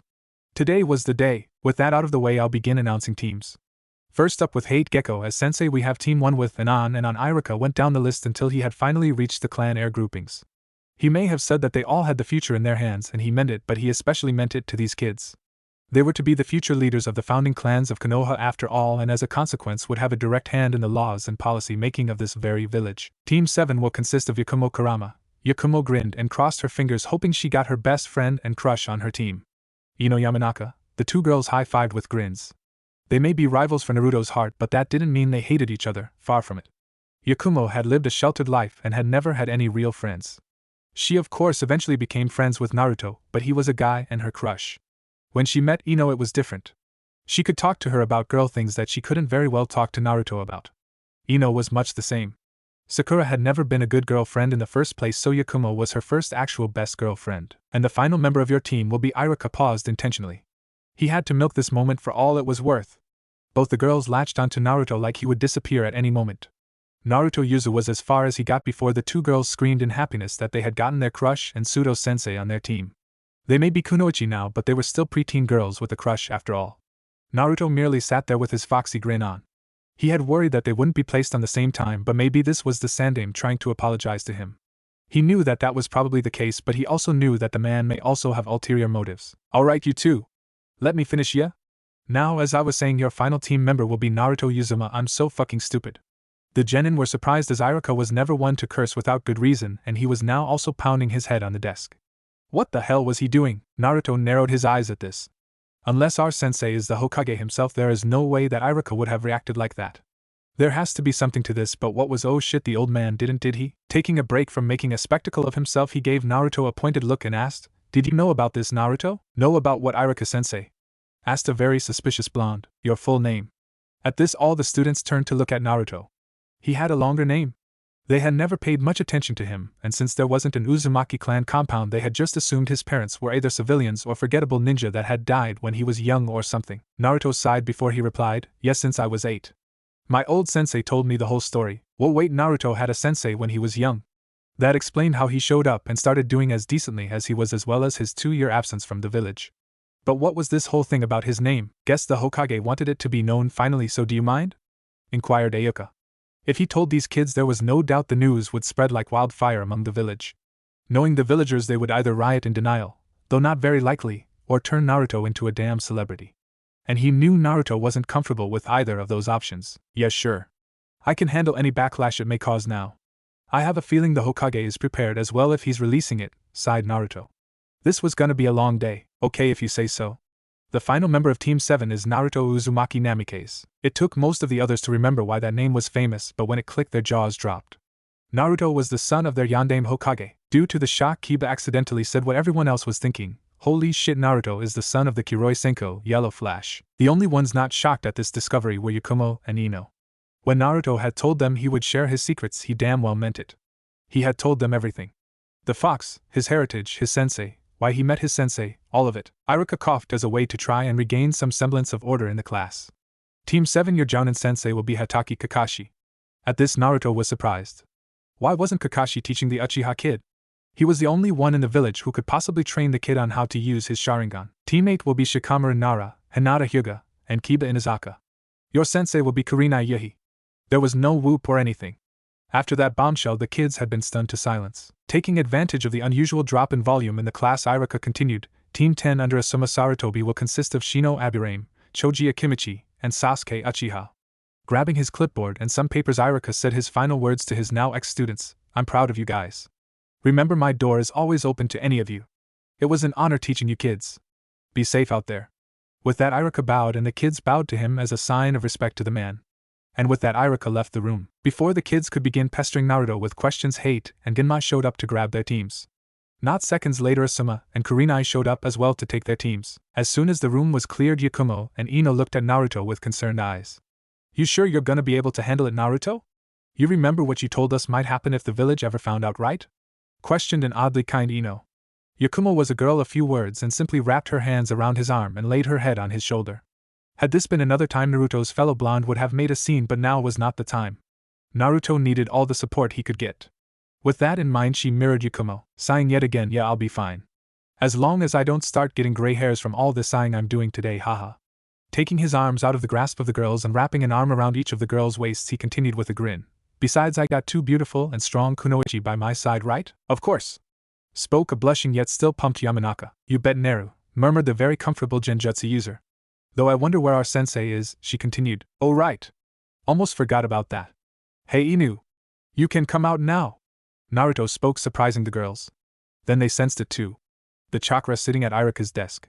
Turning, they saw a silver-haired man wearing the standard Jounin uniform with his Hittite covering his left eye with his feet on the desk reading a certain little orange book. They both face-palmed at that. How the hell had they missed the guy? Guess they had been too worried about Naruto to notice. They made a note to not let that happen again. Had this been anywhere else, they very well could have been dead and Naruto wouldn't always be there to save them. I was originally gonna give you three a teamwork test, but seeing your current position, I believe that may be a moot point, drawled the man. So you're the famous Kakashi Hatake, huh? Our village's own Sharingan no Kakashi, Yakumo calmly spoke. Naruto had drilled it into them that knowing your comrades was just as important, if not more so, than knowing your enemy. One of the Leaf's best Jounin and son of Tsukumo Hatake, the Konoha no Shiro Kiba, White Fang of Konoha. We got a pretty good sensei, didn't we, Rido-kun? Spoke a grinning Ino. Kakashi was heavily surprised by the knowledge these two had on him. Most Chunin didn't even know who his father was and what he had done. Guess he was going to have to take this even more serious than what he had originally planned. Nicely done, girls, but you're forgetting one last little tidbit, spoke a grinning Naruto. Turning to Kakashi, he began, he was also the student of my father in the second incarnation of Team 7, and only a few years later was a well-known Umbu captain, and was in the running for taking the position of head of the Umbu Black Ops. Naruto walked down to meet Kakashi and stuck his hand out. He was also one of the few people who ever gave a shit about me. How've you been, Ino and I? Finished the now smiling Genin. Kakashi just chuckled and shook his head. He really was in for it with this team. Good to see you again too, Naruto and I. Okay, so now that we are an official team, we need to get some things out of the way first. You three know each other better than anyone else in this whole village, but as your sensei, I need to know you three just as well so we can actually work together efficiently. At this, the three Genin nodded. He wasn't wrong. Just because they could work flawlessly together didn't mean anything if their Jounin leader knew next to nothing about them and their styles. He had much more experience, and was far stronger than them, well except Naruto. Even still, he did have an edge over even Naruto. He had been raised and fought in the last great ninja war, and had seen and done things they may never have to. So to start it off, let's share our likes, dislikes, hobbies, your dream for the future, as well as general strength level, as well as what you think your specialty is. Pointing at the sole person with a normal hair color on the team, he said, why don't you go first, Shy One? At that comment, both Naruto and Ino chuckled. Yakumo? Shy. With a noticeable tick mark, she began. First off, I'm not shy, you damn scarecrow. I just prefer not to say much, got it? Anyways, my likes are Naruto, Ino, and T. My dislikes are when Ino tries to steal and why Naruto from me, people who intrude on me when I'm trying to get some peace and quiet, arrogant jerks, and people who use others. My hobbies include painting, observing others, meditating, and sightseeing. My dream for the future is to have a happy family with Naruto. My general strength level? Well, Naruto says I'm around low Jounin level without my genjutsu. And my specialty is of course my genjutsu, though I'm fairly decent at Iryo Jutsu as well as stealth. An assassin who can make her genutsus come to life. If there was ever more of a perfect assassin, she'd be it. Alright, Blondie, you're up next. At this, both Naruto and Ino looked at each other questioningly. Kakashi's sweat dropped, he heaves. A female Blondie, you go next, I guess. Deadpanning, Ino started, dumbass. My likes are Rido-kun, Yakumo, my family, and vegetable stew. My dislikes are people who purposely destroy nature, Yakumo when she tries to butt in on my Rido time, and fangirls. Of course, my hobbies are tending to my family garden, spending time with Naruto, and studying the mind arts. My dream for the future is to be a good clan head and have a bunch of little blonde children with Naruto-kun. My strength level, well, I'm not as good as Yakumo yet, but Naruto says I'm around high Chunin level. My specialty is of course my clan's jutsu, meaning I'm great for recon and interrogation. I'm also pretty good with poisons and the like. I'm actually pretty good at Iryo Jutsu too, boasted the proud Yamanaka. Can't say I blame the girl. A year ago she was a fangirl herself, and to have reached her skill level in that time gives her right to be proud. But still, she's pretty much strictly a support member, and sadly at this time our weakest link when compared to her teammates. However, Naruto is probably working on getting her up to snuff, so no worries yet. Well, now on to our last member. Your turn, Short Stack, the Jounin said with a teasing eye smile. How the hell could an eye smile be teasing? The teen grew a tick mark. I grew, damn it. And he was right. When he was a kid he had been rather malnourished, and so was pretty short for his age. But now, Naruto stood at a good 5 foot 5 inches, which was a good solid height for his age. With a huff Naruto spoke, my likes are Yakumo-chan, Ino-chan, my old sensei Vincent, ramen, and the color orange. My dislikes are arrogant, child abusers, a certain Uchiha, and people who prejudge others. At the remark about a certain Uchiha, Kakashi grew curious. Uchiha? There are only 2 left in the world, and Itachi never did anything to hurt the kid. In fact, Naruto loved Itachi. And as far as I know, Sasuke and Naruto could care less about the other. Who could it be? My hobbies include training, reading, researching, working on my own seals, and fighting people who give me a challenge. My strength level, without the help of my tenant, I'd say about Jounin, or Umbu level. I haven't really had a reason to use Kyuubi's chakra, but I can control up to 3 tails perfectly. At the 4th tail I can somewhat control it, but my bloodlust becomes hard for me to fight back. At 5, yeah, let's hope none of you are around if I ever have to use 5 tails. My specialties are Fuinjutsu, Ninjutsu, and Kenjutsu. I'm decent at all other ninja arts. Naruto finished like he was talking about the weather. Oh yeah, I forgot that because of Kyuubi I'm an empath. It makes me a sensor of sorts. Holy shit, he's that strong at 14. And that's without the Kyuubi. This kid can probably give Jiraiya a run for his money. I might as well hand the team over to him. Guess Hokage-sama was right. I'm gonna have to get stronger if I want to keep up with these kids. Clapping his hands together and doing an eye smile, the Scarecrow said, well, I guess it's my turn. My likes and my dislikes, good question. My hobbies are rated hee. My strength, well, you guys seem to know that pretty well. My specialty is ninjutsu and assassination, just at that. Though I know my fair share of destructive jutsu as well. He looked at his team expecting them to be disappointed at what he had shared, but instead he found Naruto was eating ramen, and Ino and Yakumo were talking about clothes. Instantly Kakashi was in the corner of the rooftop, crouched over with a mini rain cloud over him. You guys are so mean. Seeing that they weren't going to care anytime soon, he returned to normal, and with another eye smile Kakashi began speaking again. Well, I had originally planned on testing you guys, but again that's a moot point. Instead you have the day off, and come tomorrow we will begin training. Our schedule will be Monday, Tuesday, intensive training. Wednesday through Friday will be group exercises as well as missions. And Saturday and Sunday will be time to relax. Meet at Training Ground 7 tomorrow morning at 6. Ja-ni. And with that Kakashi shunshined away. So Naruto, tomorrow we start? Asked Ino. Yup, now that the council has no say in what we do and now that we have a Jounin sensei to back us, the real training begins tomorrow. Naruto replied. Yakumo and Ino both sighed at this. Looks like it was back to boot camp, Naruto style. It had been a month since Team 7 had been initiated as unofficial team of Konoha, and since then not much had changed with the village. Even the members of Team 7 hadn't changed all that much. Naruto still wore the same clothes he had been wearing since the academy, except now he usually wore his ragged cloak on top of that, and left it unzipped, as well as he now carried a katana at his left hip. The hilt was deep crimson red, and it had a black tassel that dangled from the pommel. Kakashi was still a pervert and lazy, but his fellow Joinin could feel a change in his aura. It still exuded that same tone of laziness, but underneath that was a newfound well of power. Kakashi was strong, everyone knew that, but it seemed like he had gained a drive to grow even stronger once more. Yakumo had done the most drastic change and had completely changed up her outfit. She now wore tight black shinobi pants taped at the ankle and black shinobi sandals. She wore a black tank top underneath a mesh top, and over that she wore a deep purple sweater whose sleeves went past her hands. Hidden in the sleeves were seals Naruto had drawn that held Senbon, kunai, shuriken, and her paintbrushes. Those same weapons were covered in various poisons that Ino had actually made especially for her. Some of them kept her victims awake longer, knocked them out, paralyzed them, or straight up killed them on the spot. She had taken to covering her mouth with her sleeves, yes, just like a certain Aaronkar from Bleach, when talking. Ino had stayed pretty much the same, except she now carried 2 scrolls stacked on top of each other at the small of her back. One scroll contained various types of poisons meant for enemies. The one underneath that one carried assorted medical supplies should anybody need her assistance. At first the training had started off rather bumpy as the three genin were trying to get comfortable with Kakashi and vice versa. Once that bump had been passed, training went off without a hitch. Not even the Hokage knew exactly how strong the team was, as all Kakashi was willing to share with him was that the team works seamlessly together as a unit, and each of us has grown in some way. This of course bothered the man to no end, as one of the reasons he had wanted Kakashi to be their sensei was to have an insider of sorts. He highly doubted that they were thinking of anything close to betraying the village, but still he wasn't comfortable not knowing how strong his soldiers were. At current time we find our Hokage along with the ninja council dealing with said team. So as I understand, Jounin Hatake, you wish for permission to leave the village for 2 months on a training trip. What exactly would warrant this? The ninja council members were just as curious. There had never been a request such as this from a genin team, let alone such a new genin team. Chunins and Jounins? Sure, but fresh out of the academy genin? Unheard of. If I may, Hokage-sama? Interjected the team's powerhouse. It still hurt the man deeply to hear a teen he had once bottle-fed and cared for refer to him in such a way, but he hid it well. He had no one to blame for it but himself. You may genin. He motioned. Well, sir, the reason we feel it would benefit us was as far as Naruto got before he was interrupted by the chamber doors being slammed open by the members of the civilian council. All those present narrowed their eyes at this. What right did they have to interrupt this? What is the meaning of this, Hokage?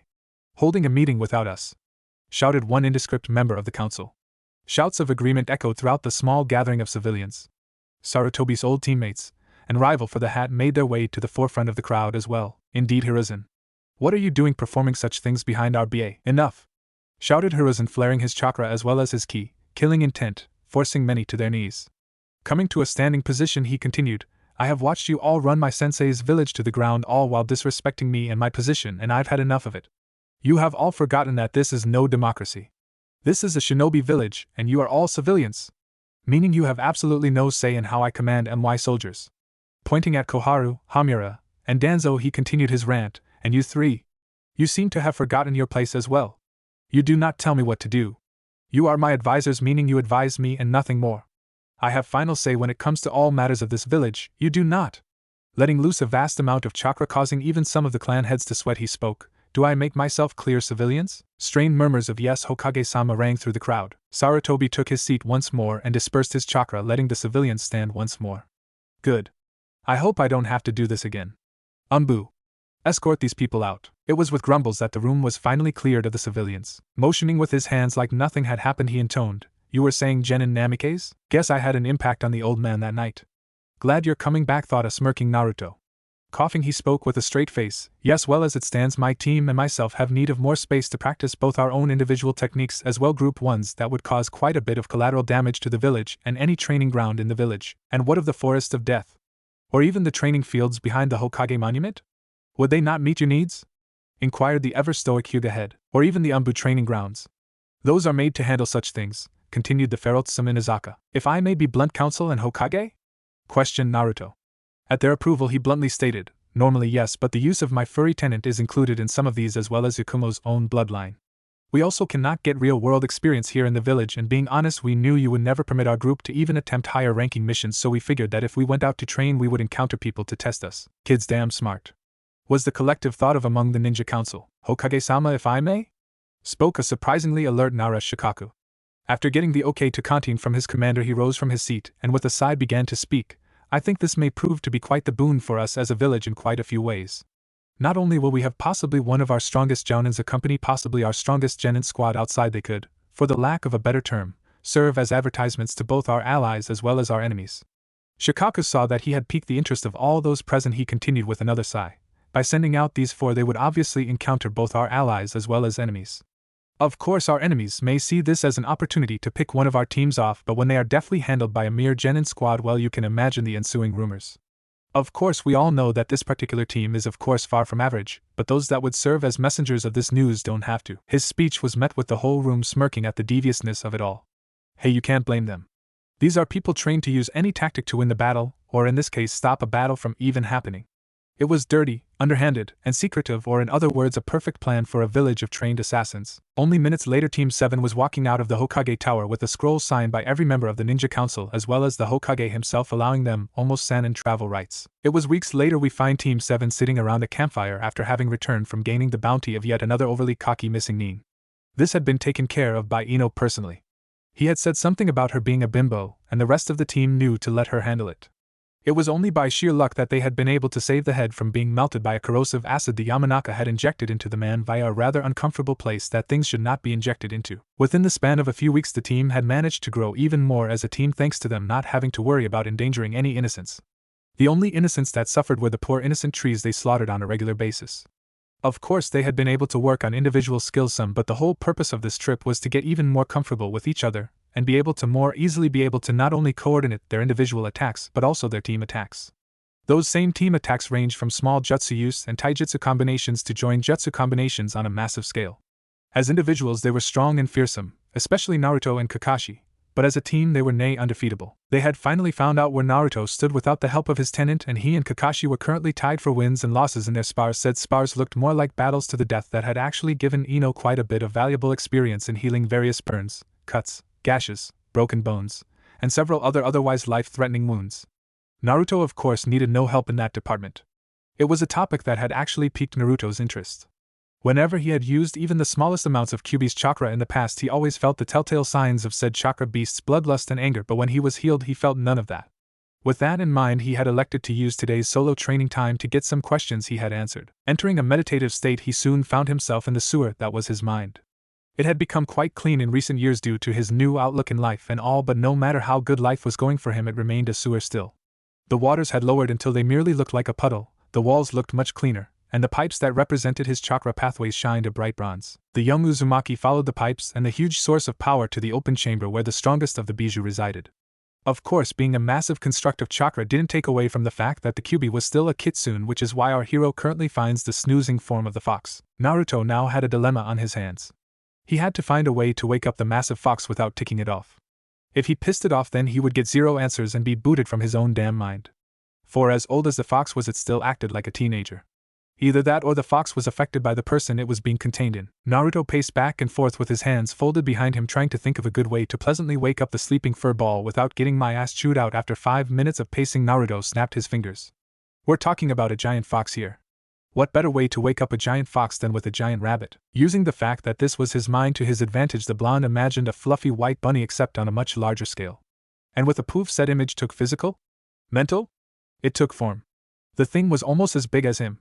He sent it into the cage and the next thing he knew was he had giant bunny blood splattering all over him. Gross. Looking up he saw the Bijou grinning at him as it cleaned the blood from its fur. Well my host, that was a good little treat. Lowering itself onto its haunches and resting its head on its front paws it looked at its jailer with a bored look. Now I assume you woke me for some reason or other. I may be in a decent mood but I would much like to get back to my nap, so if you would please hurry. Naruto nodded. Right, well I just got a couple of questions you may have the answers to. Noticing the fox looked just the slightest bit more interested he continued. Well, I know that because I have you stuck in me. My empath sense has become something akin to radar. I was just wondering if that would be passed down along with the Uzumaki vitality and all that. Well, yes, it would be possible. It would require some work on both our parts.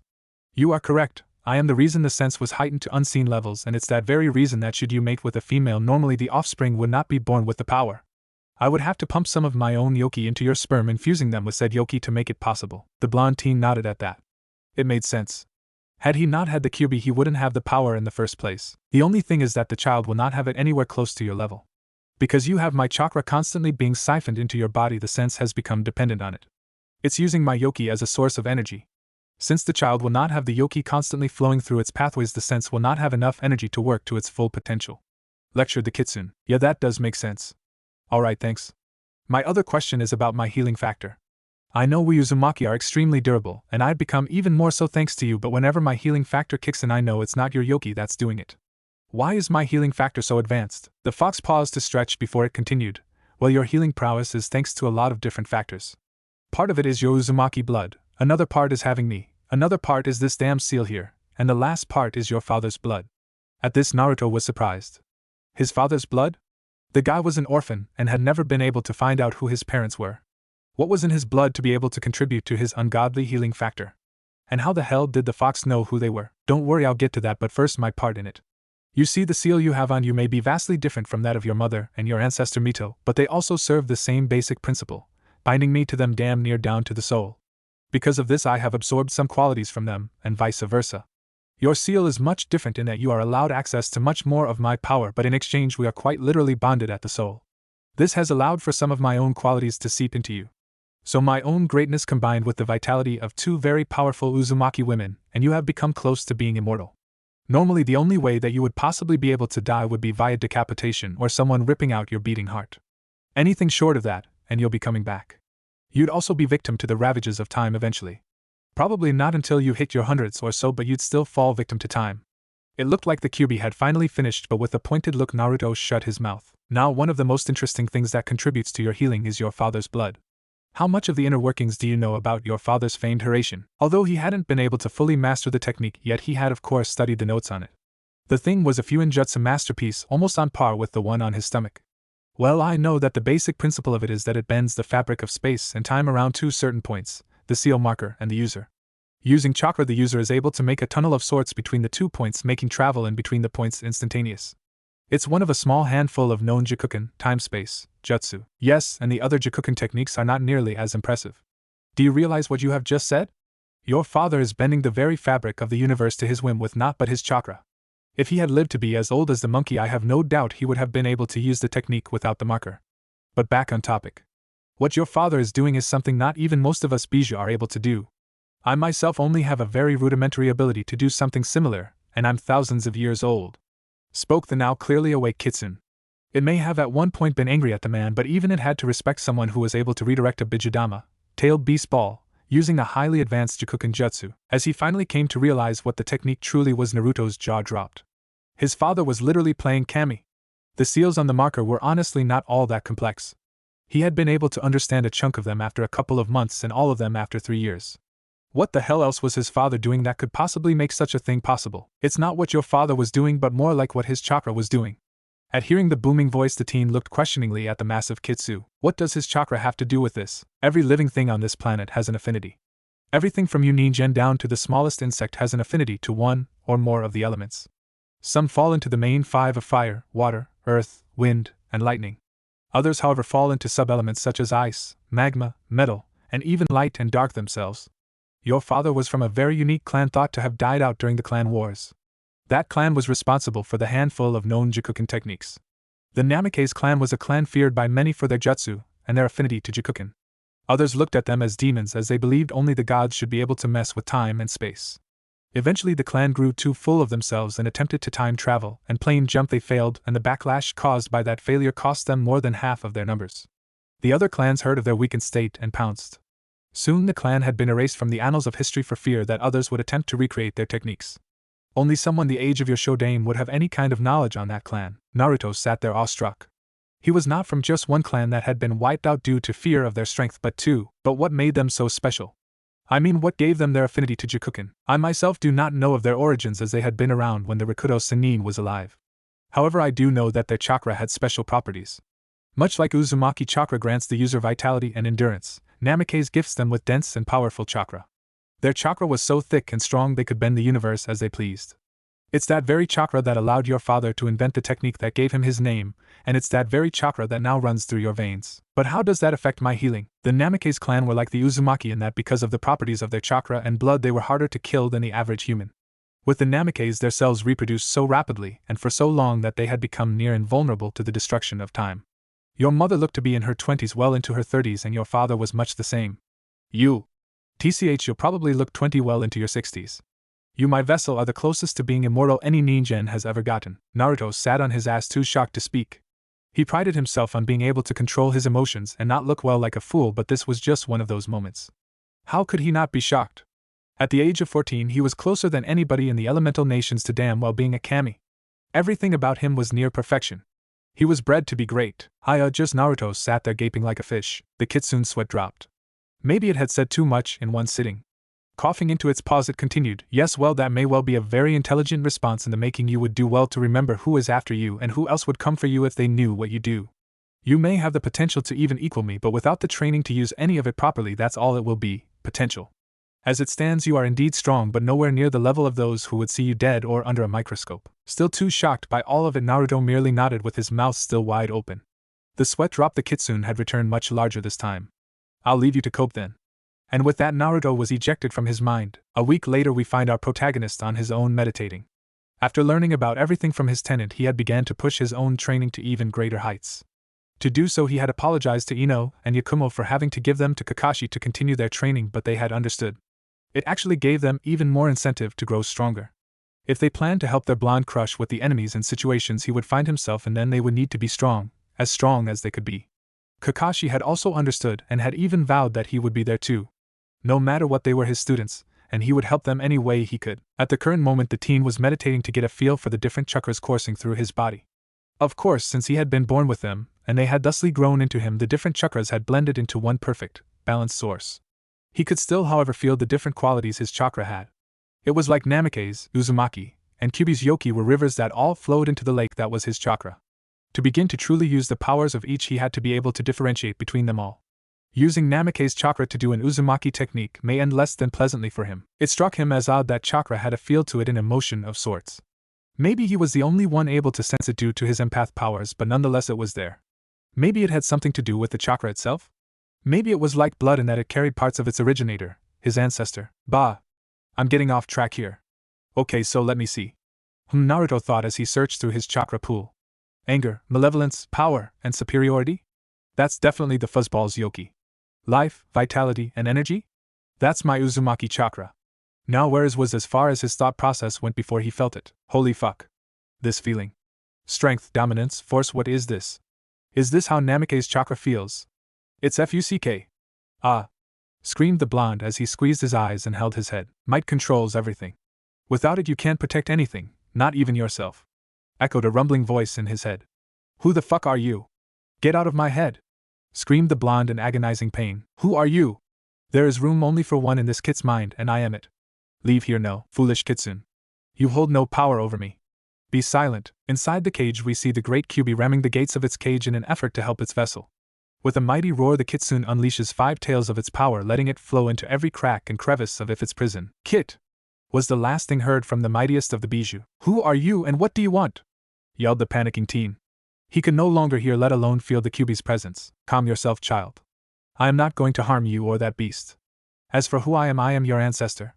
I am Yamato Namikaze. Now where could those flowers be? They shouldn't be this hard to find here, spoke a beautiful teen. She had a porcelain face complemented by the dark hair that framed her face. She looked to be about 16 and had the curves to prove it. Those said curves were somewhat hidden by the pink kimono she wore. She carried a small wicker basket on her right arm as she leisurely strolled through the forest. Now I could have sworn I saw some of the flowers I need when we walked through this path. Where could she? Stopped her train of thought abruptly as she saw the destruction of the forest. Trees were either burned, sliced clean, or some combination of the two. The ground was no better, as it was cratered as if it hit by a small meteor shower. Venturing further into the destruction, she saw who she thought to be the culprit in a meditative pose. It was a teen around her age with wild blonde hair that fell around his head in gentle spikes. The teen was currently shirtless, showing her what kind of training he did, and boy was she blushing. On his lap sat a beautifully crafted okatana with a crimson red hilt and a length of black cloth hanging from the pommel. You know it's kinda rude to stare at someone shirtless, miss, spoke the teen. She eat before she chuckled in attempt to regain some composure. Yes, well, I was merely admiring your sword, and immediately her mind shot to the gutter. If he's that toned up there, I wonder if no bad Haku. I mean, well, what happened here? She nervously asked. Chuckling, the blonde opened his eyes to reveal the most beautiful sapphire blue eyes she had ever seen. He rose from his position on the floor to show that he was a couple inches taller than her. He grabbed his ragged black cloak from a hanging tree branch and threw it on, leaving it unzipped. He walked up to her, carrying his blade in his left hand lazily. Each step he took closer to her, her blush grew darker. An arm's distance away, he lifted his hand to offer a handshake. My name's Naruto. Naruto Uzumaki Namikaze, spoke the blonde Adonis with his foxy grin plastered on his face. Slipping her hand in his, she nervously chuckled and said, Haku? Haku Momoichi. So what are you doing out in this part of the forests of Hainokuni? Inquired our blonde protagonist from his sitting position. He of course had an inkling of what she was doing here, but hey, he could be wrong. Oh. The dark-haired teen frantically shot to her feet and began to gather her things. I'm actually here looking for a specific type of herb. What kind of herb? I might be able to help, volunteered our hero. Before anything more could be said, both individuals could feel a spike of churka, which meant a battle. Haku narrowed her eyes as she could see the hints that the Kirigakure no Jutsu, hidden mist, had been used, and she knew only one person in this area who used that technique in battle. Naruto had of course noticed much before Haku had, but kept it from showing on his face. He knew the name Momoichi and the person causing the churka spike. One Zabuza Momoichi, the demon of the bloody mist and former member of the Kirin no Shinobigatana Shishinin Shu, 7 ninja swordsmen of the mist. He knew Zabuza was a powerful enemy, and a couple months ago Kakashi would have been able to go toe-to-toe with the guy with some difficulty. But that was not the Kakashi the so-called demon was fighting. This Kakashi was the Jounin who was trained by the Kuroi Senku of Konoha. The same man who knew over 1,000 jutsu, and had created 2 jutsu unique to him. Zabuza frankly stood no chance. I apologize Naruto-kun, but I must be going now, and with that the ice user was gone. She forgot her basket. Guess I should return it to her. Whistling a jaunty tune of some sort, Naruto leisurely made his way to where he knew the fight was taking place. The sounds of steel clashing against steel echoed through what was once a thick forest, now being a man-made clearing. Come on Zabuza! Where is that famous demon of the mist at? Spoke a smirking Kakashi. Geez, I really gotta stop letting those 3 rub off on me. I was never this battle happy. But I do admit it is pretty fun. The shirtless swordsman merely grunted in response. I know that he was feared for a reason, but this is ridiculous. He's fighting back my attacks using only kunai. Yakumo and Ino sat atop a tree branch not too far away enjoying the show. Individually Zabuza would be a problem, but together Yakumo and Ino were confident enough to be able to handle him. Besides, Kakashi was handling things well enough, and they could feel Naruto making his way over. Hey Ino, you want her or should I? Spoke a smirking Yakumo. Oh. Well, I got the last one, so you can go ahead. Spoke a grinning blonde. Geez, Naruto had really done a number on them. Haku came blazing into the clearing intent on helping her master. Preparing some saban, she was about to throw them to at least throw Kakashi off. Zabu was all she could get out before she received a sandal to her stomach. She was thrown clear into a tree with enough force to splinter it. Giggling from behind her sleeve, the genjutsu user mocked, Nah. My sensei is enjoying the fight, and a 2-on-1 fight is hardly fair, so just sit there and watch, okay? She turned to leave the girl but would have been skewered by saban had she not vanished. Haku's eyes widened. Where did she? You know I get that we're ninja and all, but really? When my back is turned? Haku would have moved if she didn't feel the cold steel of a sharpened kunai at her throat. The dark-haired ice user witnessed Zabuza get thrown clear across the forest via Kakashi's use of a doton jutsu from her down position. With a steely look in her, she prepared herself for what she was going to do. I must help Zabuza-sama at any cost. She formed the one-handed seals for her signature jutsu. As she formed the last of the seals, she threw her head back against Yakumo's abdomen, allowing her enough room to escape. With a burst of chakra she called out, Hijitsu, Makio Hyosho. Secret art, demonic ice mirrors. A dome of said mirrors formed around the brunette teen, encasing her in the icy trap. I apologize for having to use this technique on you, but I must help my master, said the solemn Haku.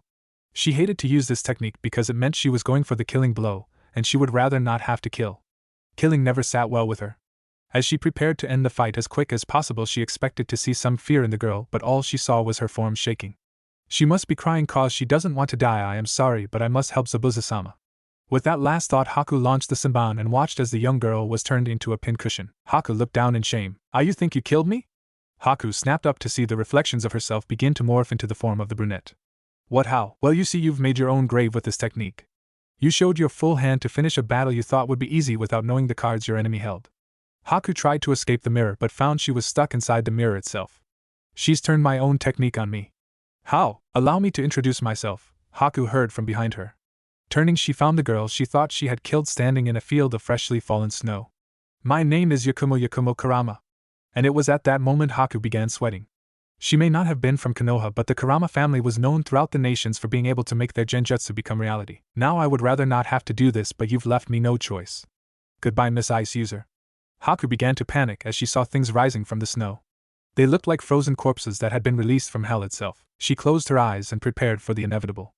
I'm sorry, Zabuza-sama, I have failed you. She was ready to accept her fate before she heard the sound of something smacking against flesh and an even louder yelp of pain.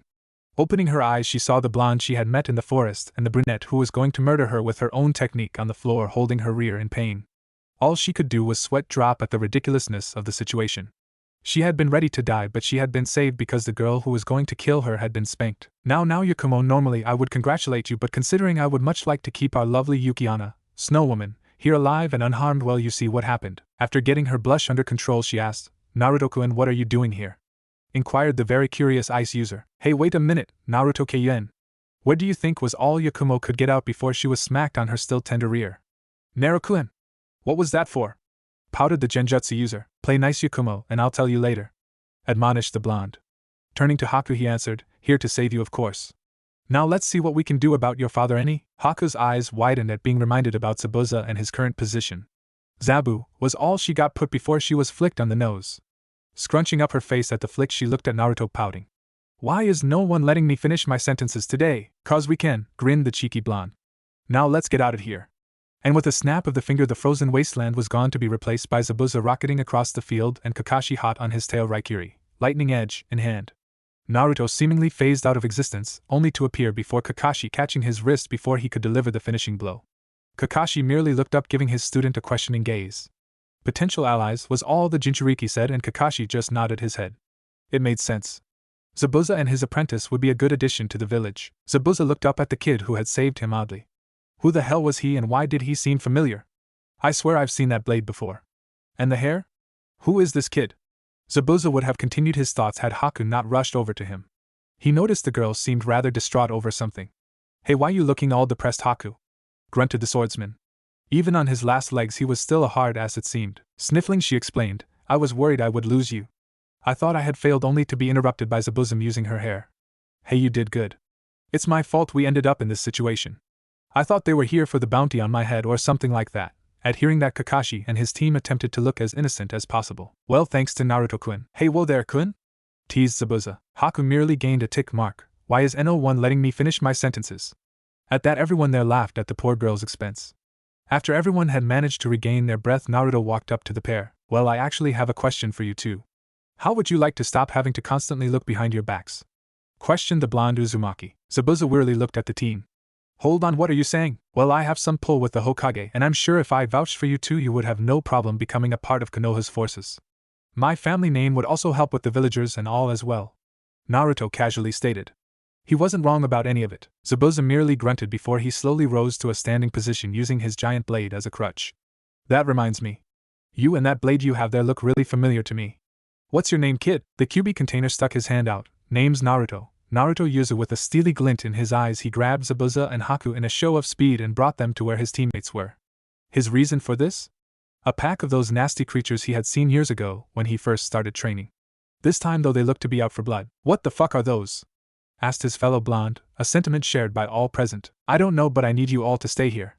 None of you are in good enough shape to even harm these things. With a blink, Naruto was only inches from the thing's blade drawn. However, to his surprise, his blade was blocked way too easily for his comfort. In a matter of a second, he was surrounded and about to become pulp, with all the creatures using their spiked limbs as deadly blunt weapons. With a backflip, he was on top of the shoulders of one of them before they could get to him. Brandishing his blade once more, he attempted to rid it of its head. However, he was smashed in the side by another of the creatures, sending him flying into several trees with the clear sound of bone breaking as he impacted. The others were having a hard enough time following all of this, as the battle was happening at speeds way beyond their level. Even Kakashi's Sharingan was having trouble keeping up. As soon as they saw and heard Naruto get hit and get sent clear into the trees, they panicked, Yakumo, Ino, and Haku especially. They were about ready to jump in and help in any way they could before they saw Naruto struggle to rise to his feet. Spitting out a wad of blood, he grunted, "No. They're not here for you. They're here for me. I can handle this, but why are they here for me? They were never this strong, and if I got far enough away before they would leave me be. Why are these ones so intent on killing me? They know who you are. They smell it on you," intoned the voice of his ancestor. Quickly bringing up his katana to block an incoming strike and ducking another, he tried to attack once more, only to have to weave through several more spiked limbs. He quickly jumped away from the pack to give himself room to breathe. Fuck, this is getting ridiculous. These creatures will not rest until you are dead. Why me? And why now? They've never been this bloodthirsty before.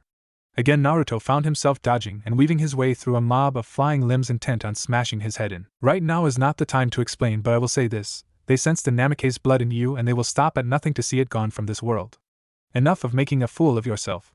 Dispose of these beasts. Yeah, I got it. Time to get serious. With a roar, Naruto unleashed some of his chakra, allowing it to coalesce around him. This was not a separation of his different sources, but his true chakra, and it blazed a royal shade of purple. His eyes narrowed and went from sapphire jewels of mirth to frozen chips of ice.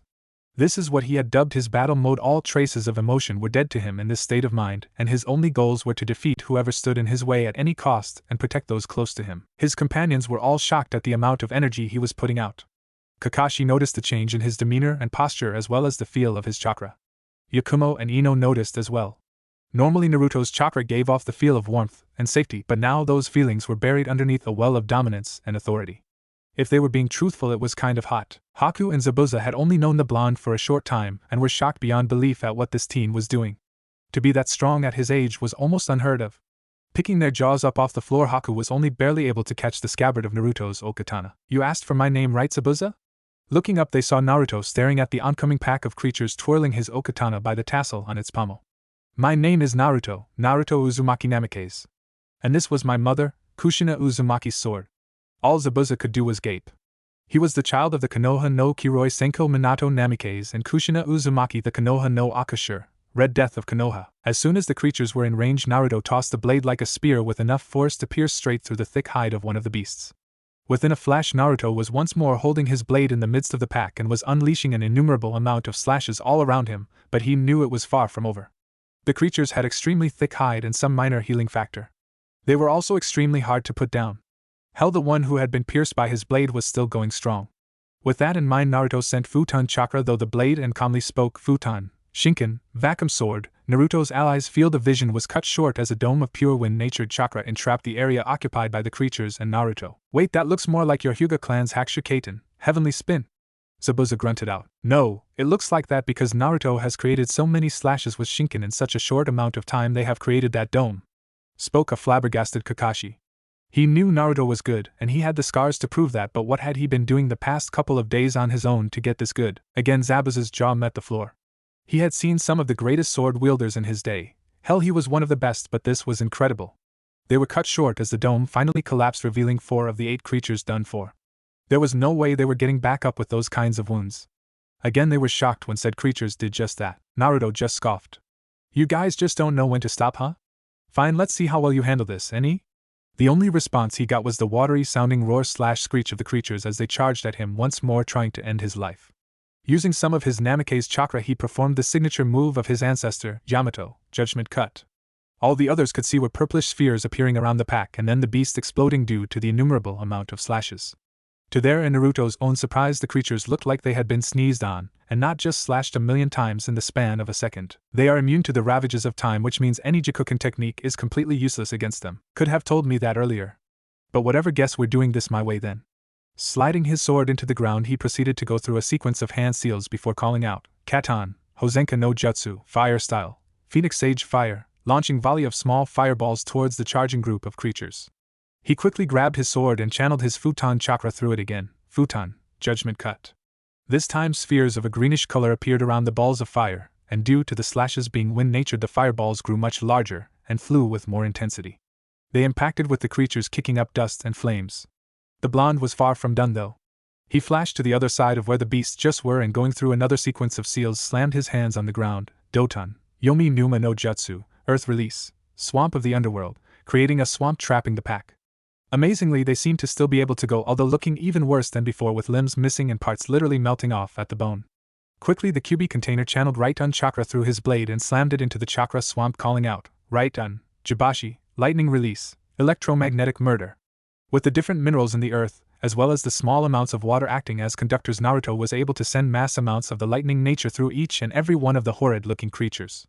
Due to how blinding the attack was, nobody knew if the creatures were being hurt by all this or not. Feeling that he had handled it well enough, Naruto stopped the flow of chakra and flicked the mud off his blade.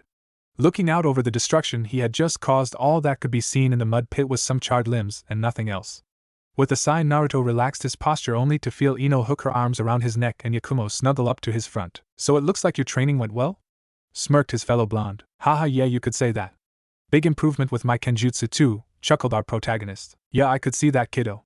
Your mom would definitely be proud of you and how you're using her blade. I smiled the team's scarecrow. Setting Ino down and slipping his arm out of Yakumo's grasp, much to their ire, he walked up to an injured Zabuza and blushing Haku. He smiled at Haku and held his hand out. She was deeply confused at what he was asking her for until she heard Zabuza laugh at her and point at what she currently held clutched to her chest.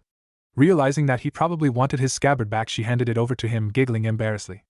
Naruto just chuckled, shaking his head at her, and sheathed his sword once again, loosely carrying it in his left hand. Kakashi walked up to his student and adoptive little brother, and placed a strong hand on his shoulder. So wanna explain what those things were, and how you exactly got that strong and fast? Yes sure, but it's a long story, so let's move near the river and get comfortable cause it's a pretty long story. At that the group agreed. They needed the rest.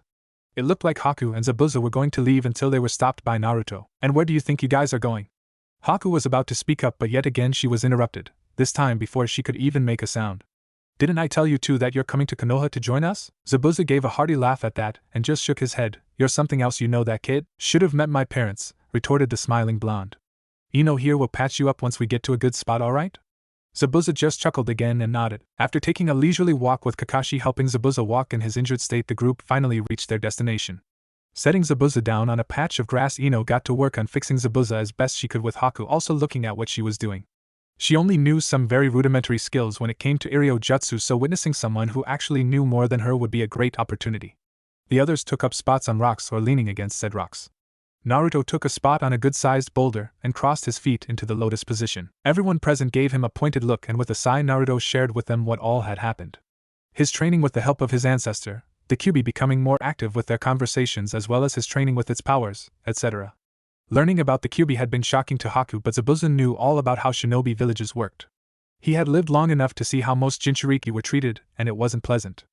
Haku had no such experience, and resolved to find out more about the blonde. Ino and Yakumo of course saw the looks Haku was giving their crush, and all they could do was sigh and face palm.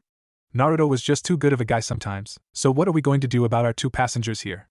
We aren't due to return back to the village for another 2 weeks, so? Kakashi asked.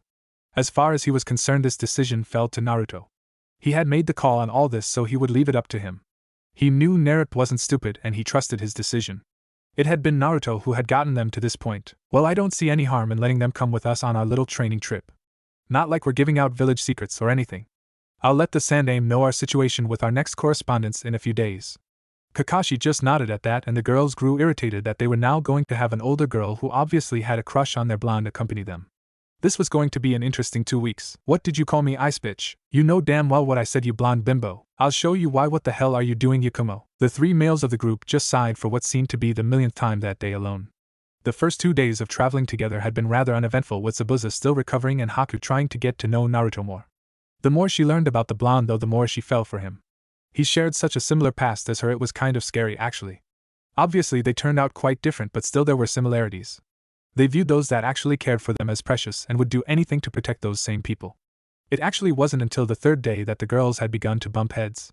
Haku had come to the decision that Naruto was perfect for her, and coming from similar backgrounds meant that they would be perfect together.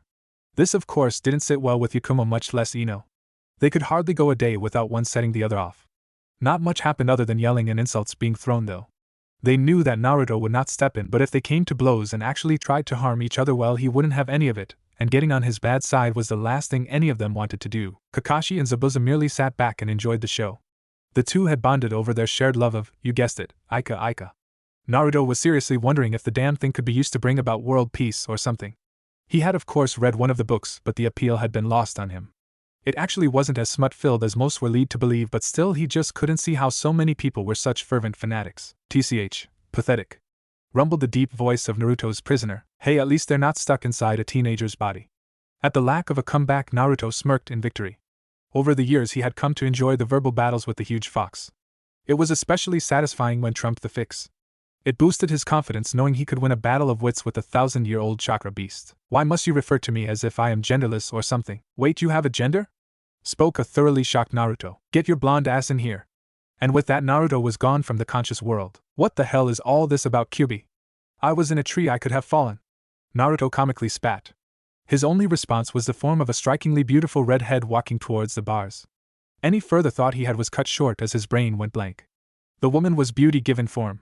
Her long blood-red hair flowed like a river of fresh blood that she let loose. It reached her mid-back, and jagged bangs swept to the right covered her forehead, with some of said hair coming down to just above her eyelashes. Her eyes were coated with a small amount of purple eyeliner, further enhancing her crimson eyes. She had a slim figure with healthy curves in all the right places. A tight plump behind with what Naruto estimated to be at least D-cup. Her form was clothed in a loose kimono of dark reds and royal purples that reached to her calves, with a slit in the right leg going up to the beginning of her thigh. The sleeves were detailed with black flames, with the sleeves themselves just stopping short of her knuckles, and the obi was a stretch of pure black that loosely tied around her waist. Her feet were left bare, and both her toenails and fingernails were painted black. He had seen his fair share of good-looking females. Hell, he had some of the hottest in his age range vying for his attention, but this was a woman with womanly curves and cough assists. The woman had a tick mark form on her forehead as Naruto continued to ogle her. The only thing he was missing was the drool. You're really no better than your sensei or that old pervert. Even her voice was sexy, with the right amount of raspy come hither and femininity. Hey! I take offense to that. I just have a healthy appreciation for the female body. Spoke the indignant Naruto. Hopefully she buys that. Hey dumbass, I can hear thoughts, remember? So you're a girl? I hate you so much right now, I hope you know that. All Naruto could do was hang his head in shame. He prided himself on being rather intelligent, and being open to the unexpected, but hey, can you blame him? He just found out that the almighty chakra beast living in his gut was female, a damn hot one at that. You're being an idiot aside, why the hell would you just assume I was genderless? Spoke a now calm Bijou. Well, it's kind of hard to think otherwise. You didn't show any features of being either male or female, and you've even said yourself that you're almost entirely made up of chakra, so I kinda just assumed you were genderless, the blonde defended. He had his reasons, damn it. You're made up almost entirely of chakra too, you dumbass. Why do you think jutsu are even possible? Why depleting your chakra stores is life-threatening? Scolded the fox. Chakra is called the essence of life for a reason. When you expend chakra, you are essentially using your life energy, and as the fox continued to lecture him on the intricacies of chakra and the like, it all kind of blended into a blur. He was more intently focused on the scientific correlation of how the intensity at which he spoke was directly linked to the physics of oh fuck it, he was staring at her tits. His reward for this was getting thumped upside his head by a rather irate kitsune's tail.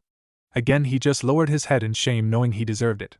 His chin was lifted by a well-manicured black fingernail, only to realize that A. Kyubi had a couple inches on him height-wise, and B. said Demona's face was currently inches from his own. He was far from being a prude, and you really couldn't be when you had two of the most attractive kunoichi of his generation hanging off of him at every opportunity they got. But again, they would grow into beautiful and sexy women in their own right, but here was a sexy and gorgeous woman inches from him. He was highly tempted to let his eyes wander lower on her form, but knew doing so would mean forfeiting his own life. Now Naruto-kun, I would normally beat you to within half an inch of your life for ogling me, the redhead hotly whispered in his ear, sending shivers down his spine out of both arousal and fear. What was that term Kakashi had told him about again?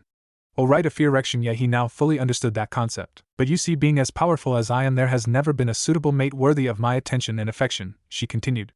All our lucky bastard of a blonde could do was stand as rigidly as possible. You my dear blonde, here she raked her nails along his scalp, combing through his golden locks, have in the span of 6 years come to be as strong as your own father, who many claimed was one of the strongest to grace this world, the same man who, although with assistance, managed to defeat me. Naruto's only response was to stiffly nod his head. She made enough distance to be able to interlock both her arms behind the young blonde's neck, forcing him to stare into her hypnotizing red eyes. The Sharingan has got nothing on these rubies. At the rate you are going, in maybe 4 years' time you may well be on my level. She paused here to draw Naruto flush against herself. He damn near went brain dead as all the blood left his upper body, heading down south instead. You are among the more attractive of your species and will only become more so as you reach the peak of your body's prowess, and thanks to your blood will remain so for centuries to come. If she doesn't hurry up, I may just pass out. How weird how I can become unconscious in my own mind. What I'm saying is that you, my container, are the only being worthy of being my mate. And I think I am much better of a choice than those petty human girls. Grabbing his wrists, she brought them to wrap around her waist, locking the two into a very intimate and romantic position. Don't you think so, Naruto-kun? With a gulp, our blonde hero oddly thought he heard a voice in the back of his mind shout, "Fatality," before he lost consciousness. As his form faded from his mind, all the Kyubi could do was shake her head. I wasn't lying, my dear container. You are the only being who suits me, and I will have you, mark my words. Naruto expected to find himself waking up in the real world, but instead he found himself waking up in the part of his mind occupied by his ancestor. It looked to be a dark Gothic church of some sort, and he found his ancestor, as he usually was, sitting in one of the many pews in the church, staring straight at the painting that took up the entire back wall. The painting was of a figure wielding some sort of massive sword, locked in what looked to be a fight to the death with a similar figure. The figure with the massive broadsword was covered in a cloak of pitch black, while the man opposite him wielded a huge scythe and was covered in a cloak of deep purple. Naruto had always wondered who and what the painting exactly depicted, but didn't bother himself with it too much. If Yamato thought it important, then he would have told him by now. The cloaked blonde walked to the row Yamato was in and took seat fairly close to him. Nothing was said for a while, and Naruto took this time to really examine his ancestor. The man carried himself with an air of authority and poise. He even dressed as such. At this moment, Yamato was wearing what Naruto liked to call his casual clothing. It consisted of a black suit with a dark blue dress shirt, silver tie, and a blue rose in his breast pocket. Yamato himself was tall, towering over Naruto at solid 6 feet 5 inches, and solid but limber muscles meant more for speed than power. He looked to be in his early 30s, with a regal look to his face that was complemented by his black slicked back hair and sharp ice blue eyes. After a few minutes of silence between the two, Yamato finally spoke. Those creatures, they have been around for hundreds of thousands of years. They were there when I was alive, and probably long before that as well. Naruto was of course shocked, but did not show it on his face, merely giving his ancestor a glance out of the corner of his eyes. I do not know their origins or even the extent of their powers, but I do know this. They are immune to time as a whole, seem to be at least somewhat intelligent, travel in packs, and they maintain the natural balance of things throughout time and space. He merely gained a curious glance from his blonde descendant asking him to go on. Still looking straight at the painting, he continued, "They obey the orders of their master, and who I assume to be their creator, a being whose name or face I do not know. The only thing I do know about him is that he governs over time and space and hates any who share our blood. He hates us because we can interfere in the affairs of his kingdom and use powers he feels should only be his, correct?" Naruto said with a neutral tone, also looking straight ahead. He only got a slight nod as his confirmation. "Our clan did not fall because of a botched attempt to plane jump or time travel, did they?" he inquired. In a manner of speaking, yes and no. They did attempt to do so, but I believe that even these gods have to obey certain laws. My guess is that they may not directly interfere with the affairs of us on our plane, unless their domain is directly threatened in some manner. The being used this opportunity to strike at our members. As he said this, there was a clear edge to Yamato's voice that was not there before.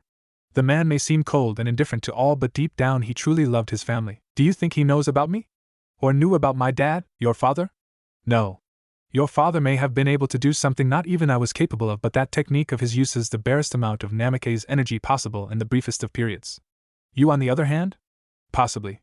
I cannot say for sure, but I would be careful when using the higher ranking techniques.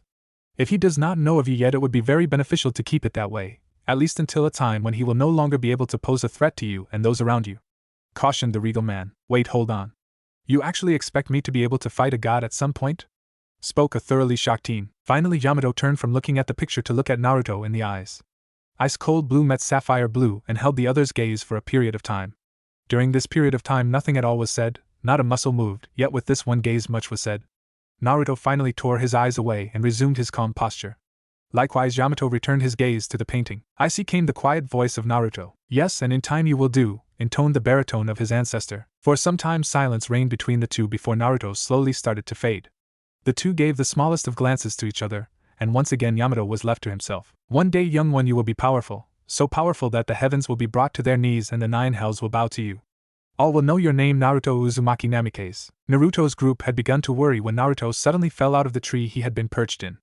They knew that a fall like that would never do much if any damage to him of all people, but still it was worrisome. Kakashi explained that he had probably been pulled into his mental plane by either the Kyuubi or his ancestor for something important, which of course was kind of true. As soon as Naruto woke up he was glomped by 3 very excited girls. Before a fight could break out he wrapped his arms around all 3 of them and allowed his chakra to flow around them, showing them what he could not say. Kakashi and Zabuza looked on in happiness, but they knew something the girls didn't. They had lived long enough to know what this kind of gesture meant. It was romantic, yes, but underneath that was a very somber tone. The only time they had seen this was when someone had accepted a fate that would tear them away from those they loved. Kakashi gained a steely glint in his eyes. "Naruto, your father and mother were the family I lost when I was young, and that makes you family. Whatever you have to face in the coming years you will not face alone. Those girls will not allow you to do so, and neither will I." Zabuza just grunted. "Kid, you've just made all of our lives a hell of a lot more interesting." Hefting his huge sword onto his shoulder he continued, "Wonder what kind of opponents I'll run into now. Gonna need to kick my training into high gear." The next day we find everyone in the group training individually as hard as they could. For being ninjas of the leaf they sure like to murder a lot of poor innocent trees. At the sound of a hawk screeching the group gathered to see a rather plain brown hawk with the leaf insignia on a leather strip it wore around its torso landing on a tree stump. On its back was a leather scroll case, and in the case was a scroll bearing the mark of the Hokage. Naruto stretched his arm out, and the hawk made its way to his shoulder, where it opened the case with its beak and leaning forward dumped the scroll inside into Naruto's waiting hand. As a reward Naruto gave it a berry, and with another screech it flapped its wings and was flying back to Konoha. Naruto untied the scroll and after reading it rolled it up and burned it with a minor katan jutsu. "Pack it up, guys, Sandame's got a mission for us. This will also be a test of Haku and Zabuza's ability as well as trustworthiness. As such, Haku, you're with me. Zabuza, you're with Kakashi. Our memories of the mission will be used by the Hokage and the Ninja Council to evaluate you." Before he had even finished the group was packed and ready to head out. Zabuza had easily adjusted to groove of the group as being a part of the 7 swordsmen as well as Mist, Kiri's own Anbu, was much the same. Haku had a bit of a hard time, but having Zabuza as a sensei helped her adjust quickly. It also helped that the object of her affection was now heading her training. Within the 3 days alone her already astounding speed had been improved upon, and she had even shared with the girls how to perform one-handed seals if need be. "So were we headed out to Ridokuin?" asked the bossy blonde of the team. "And what are we doing specifically?" inquired the Hayatan user of the group. Naruto leapt off into the trees with the rest of the group, only seconds behind him. "We're off to Nami no Kuni to take out that sleazeball Gato of Gato Industries as well as to secure a trading deal with the village." And with that not a word more was spoken. It was mission time. They had already been close to the border between Hai no Kuni and Nami, so it had only taken them a day's travel at the pace they had set. As soon as they arrived, they sent Yakumo and Ino into the village to see if they could find any info on Gato's whereabouts. In the meantime, Naruto and Kakashi began to hash out a rough plan of attack, with Zabuza chipping in with any knowledge he had on the guy. Haku was content with using Naruto as a pillow to rest. She was not so used to traveling at such speeds for such long stretches. Sure, her and Zabuza had to run quite often from the Hunterine, but they always went with the run fast and hide somewhere plan. Yakumo and Ino shunched into the clearing looking quite pleased with themselves. Once they saw Haku, they had the strong urge to say something, but considering this was a mission and they were in enemy territory, they couldn't, so instead went with giving the girl the stink eye. Kakashi glanced up from the scroll they had been using to hash out their plan and spoke. Report. I found that Gato has 2 different sets of mercs for hire that he uses. The larger group he has living at a compound not too far from here. He also keeps the slaves and such there as well. When Ino got to the part about slaves, she clearly had to hide her anger.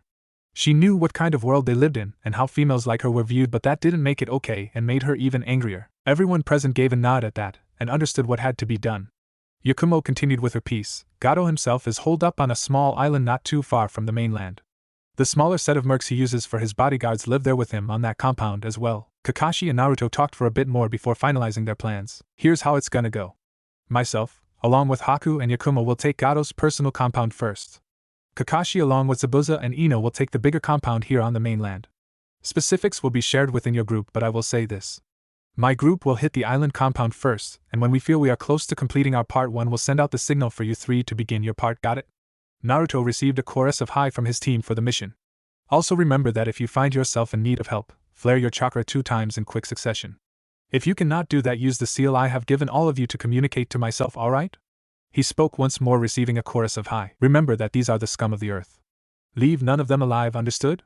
This time he only got solemn nods and one bloodthirsty grin. They may not like it, but they could not let them live so that they could continue to cause harm to others. With that, both groups vanished from the clearing, leaving no trace they had even been there in the first place. Night had draped its starry cloak over the world by the time the groups were set and ready to do what they had been trained to do since they were children. Tonight the moon's light seemed to be dimmer than it had ever been, as if the gods were giving the team the advantage. Naruto had donned his cloak, zipping it up, and putting the hood on, making him resemble his old sensei. The sheath of his okatana was put away in a storage seal he had on himself, and the blade itself shined in the dim light. Yakumo had her paints at the ready just in case she had need of them, though she doubted that. She only needed the paints to amplify the power of her genjutsu when she was up against powerful nin, and these were just some hired grunts. Haku had donned the oinen, hunter nin, mask she had and was garbed in an all-black battle kimono with mesh covering any exposed part of her body. Remember, hit as many as you can as stealthy as possible. If you get caught and have to resort to jutsu, then do so, but only if need be. The less chakra we waste here the better. Turning to Yakumo, he continued, take care of as many guards as you can. Me and Haku will take Gato himself. He received only nod as his response.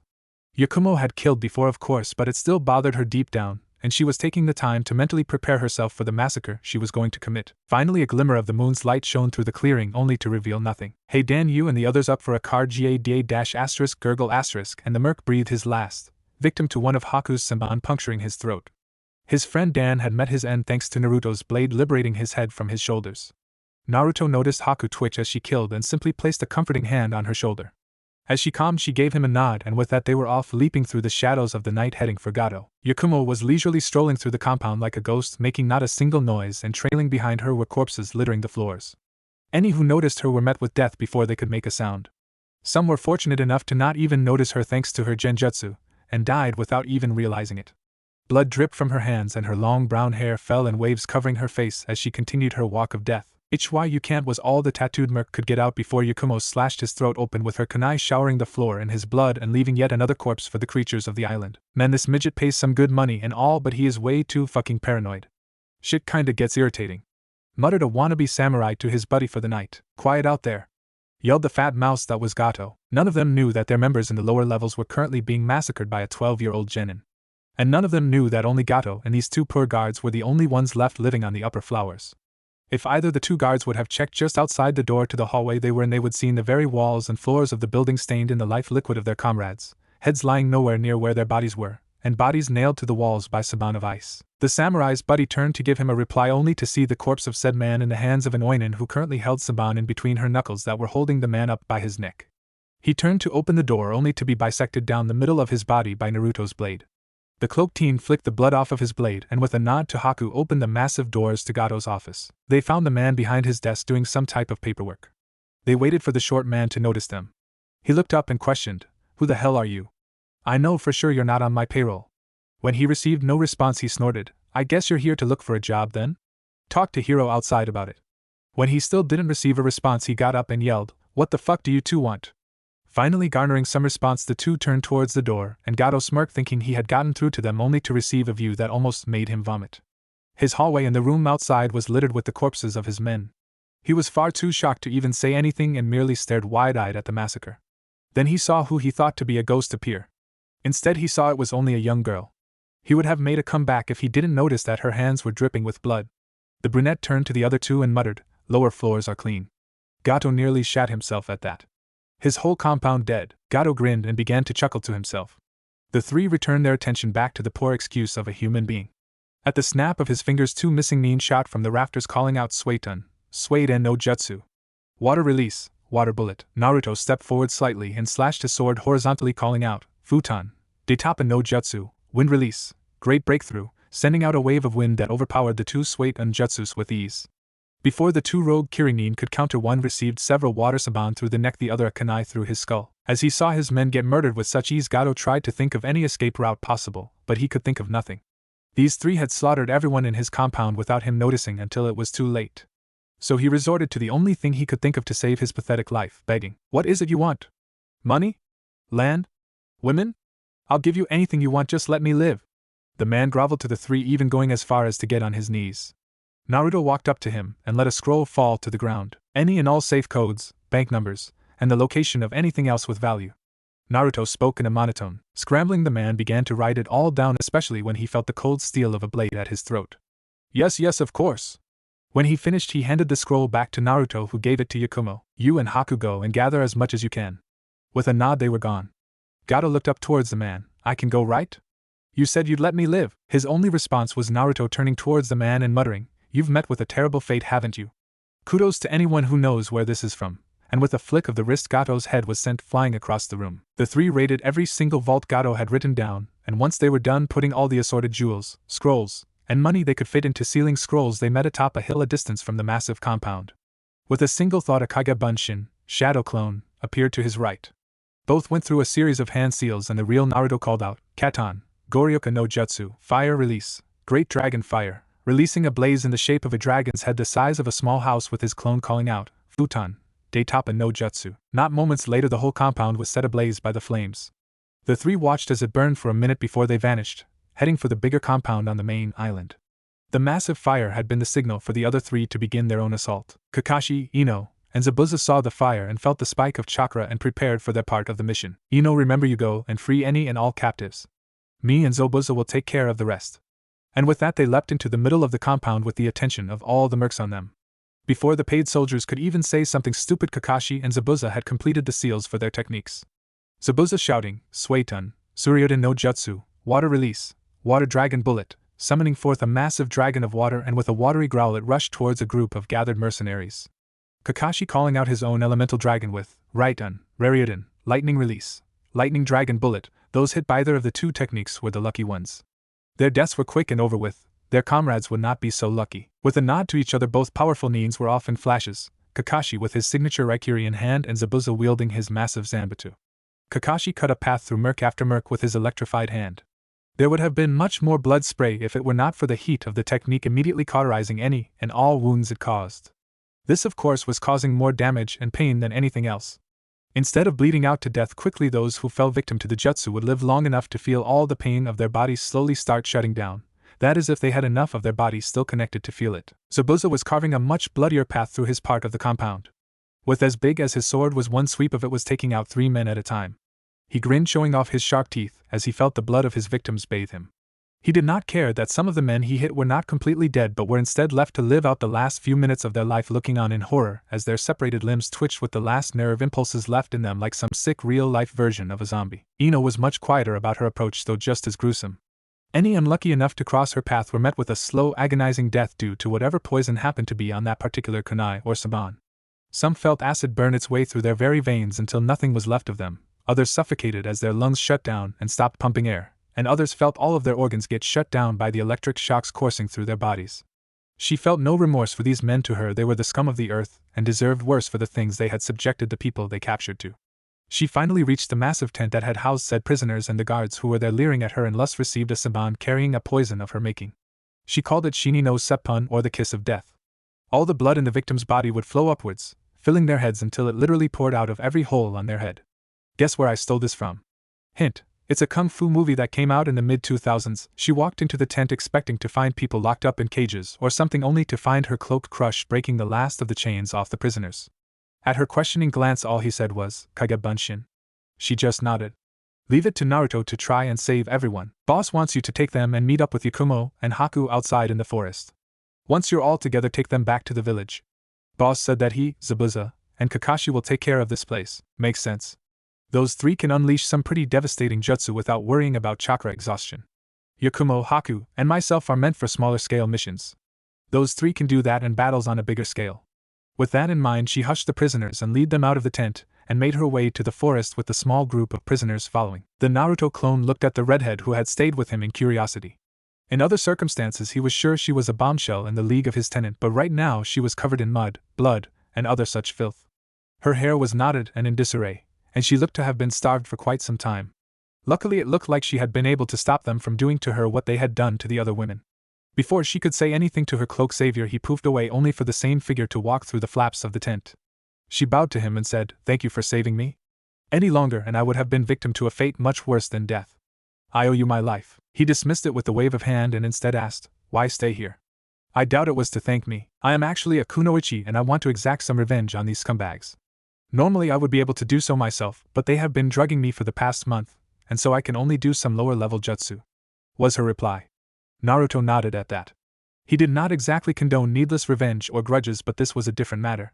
They had been only a day or so from raping this poor woman and had already beaten and starved her. He could not blame her for wanting some revenge. He reached into his cloak and tossed her a pouch full of kunai. "Though I have no doubt of your claim at being powerful, at this moment you are not, and me and my comrades wish to wipe this place off the map, so please stay close to me, miss." "All right.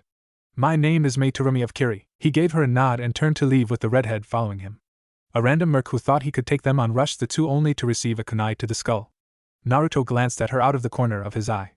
The two continued on, with Mei tossing kunai occasionally and Naruto dispatching others with sword swipes or quick jutsu use. They came upon the center of the compound to find Naruto's comrades, and Mei was shocked to find out who they were. Sharingan no Kakashi and Zabuza Momoichi. Who is this guy to have comrades as strong as them? Kakashi and Zabuza glanced at Naruto and immediately jumped to his sides. "So who's the redhead?" grunted the crazed Kiranin. "My name is Meitorumi, Zabuza," spoke the indignant redhead. "Woe of the Terumi clan. Damn Gaki, you sure have a knack for picking up some powerful allies, huh?" chuckled the blood-soaked man. "Yeah, you could say that. You guys done?" He saw their nods and continued, "Alright, let's finish this then." Naruto grabbed Mei bridal style and the three vanished to a hilltop not too far off. Naruto went through a chain of seals, building a massive amount of chakra before calling out, "Rantan, Gakido no Susanoo." Storm release, Wrath of the Storm God, roughly, sending out gale force winds from his right palm while the other fired what looked to be actual thunderbolts. With as much chakra as he had put into the technique, the winds crushed and flattened everything in the compound, and anything that was left was burned to a crisp by the bolts of lightning. In the end, nothing but a charred clearing the size of a small town was left. All Mei could do was gape at the amount of destruction this one man had caused with one technique. What was more was he didn't even look winded by it. The four turned when they heard a whistle to see Ino, Yakumo, and Haku staring at the destruction as well. The group as one turned to stare at what was once a place of vile and disgusting people doing even worse things. Not wanting to linger much longer, Naruto once more picked up the Terumi, and they were gone, leaving the rest to nature to fix. The group returned to the village to be met by a thunderous roar of applause and cheering. It seemed that the captives had informed the rest of the village of what these people had done for them. Naruto and his friends smiled, as this was the reason they did what they did. A little girl ran up to Naruto's leg. He smiled as he looked down at the girl, who could be no older than 4 years old. She put out her arms to say that she wanted to be picked up. The parents of the girls ran up to him, attempting to apologize for the girl's behavior, only to gasp as he picked her up, only for the girl to yank on his hood, pulling it off. They expected to be greeted by the face of a scarred man well into his years, and even Mei was expecting this, but instead the hood had hidden the face of golden-haired teen with regal features and the brightest blue eyes anyone had ever seen. Naruto almost instantly gained a fan base at this exact moment. Instead of getting mad, he merely chuckled and placed the girl on his shoulders, much to the little girl's delight. Thoughts of how good a father he was going to be echoed through the heads of almost every girl there, and May found herself debating on seducing this boy no man in front of her. Powerful beyond his years, cunning, handsome, and great with kids. I may have just found my future husband. Looking at herself though, she sweat dropped. Should probably get cleaned up before I try and seduce him though. An old man wearing a hard hat and with a noticeable beard walked up to the group and bowed to them. I speak not only for my family but for all the people of this village when I thank you for rescuing our fellow civilians. Naruto walked up to him with the girl still on his shoulders and reaching into his coat pulled out a sealing scroll. He laid it on the ground and pushing a small amount of chakra into it called out a stack of files as well as several large sacks. The sacks are filled to the brim with jewels, gems, and other assorted valuables. The files are several deeds of land as well as business ownership titles that we liberated from Gato. I return them to you and the village. Tears filled the eyes of everyone present. Team 7+2 was met with yet another round thunderous applause and screams of joy. With teary eyes the man looked up to the teen and said, "How can we ever repay you? We've taken a cut of the valuables as payment for the mission. The only other thing you can do is once you are back on your feet to seek out a trade agreement with Konoha," spoke the lazy one-eyed jounin. Turning to the silver-haired man, the old drunk frantically nodded. "Of course. It's the least we can do, then we'll be off now. Gotta get back to our village after all."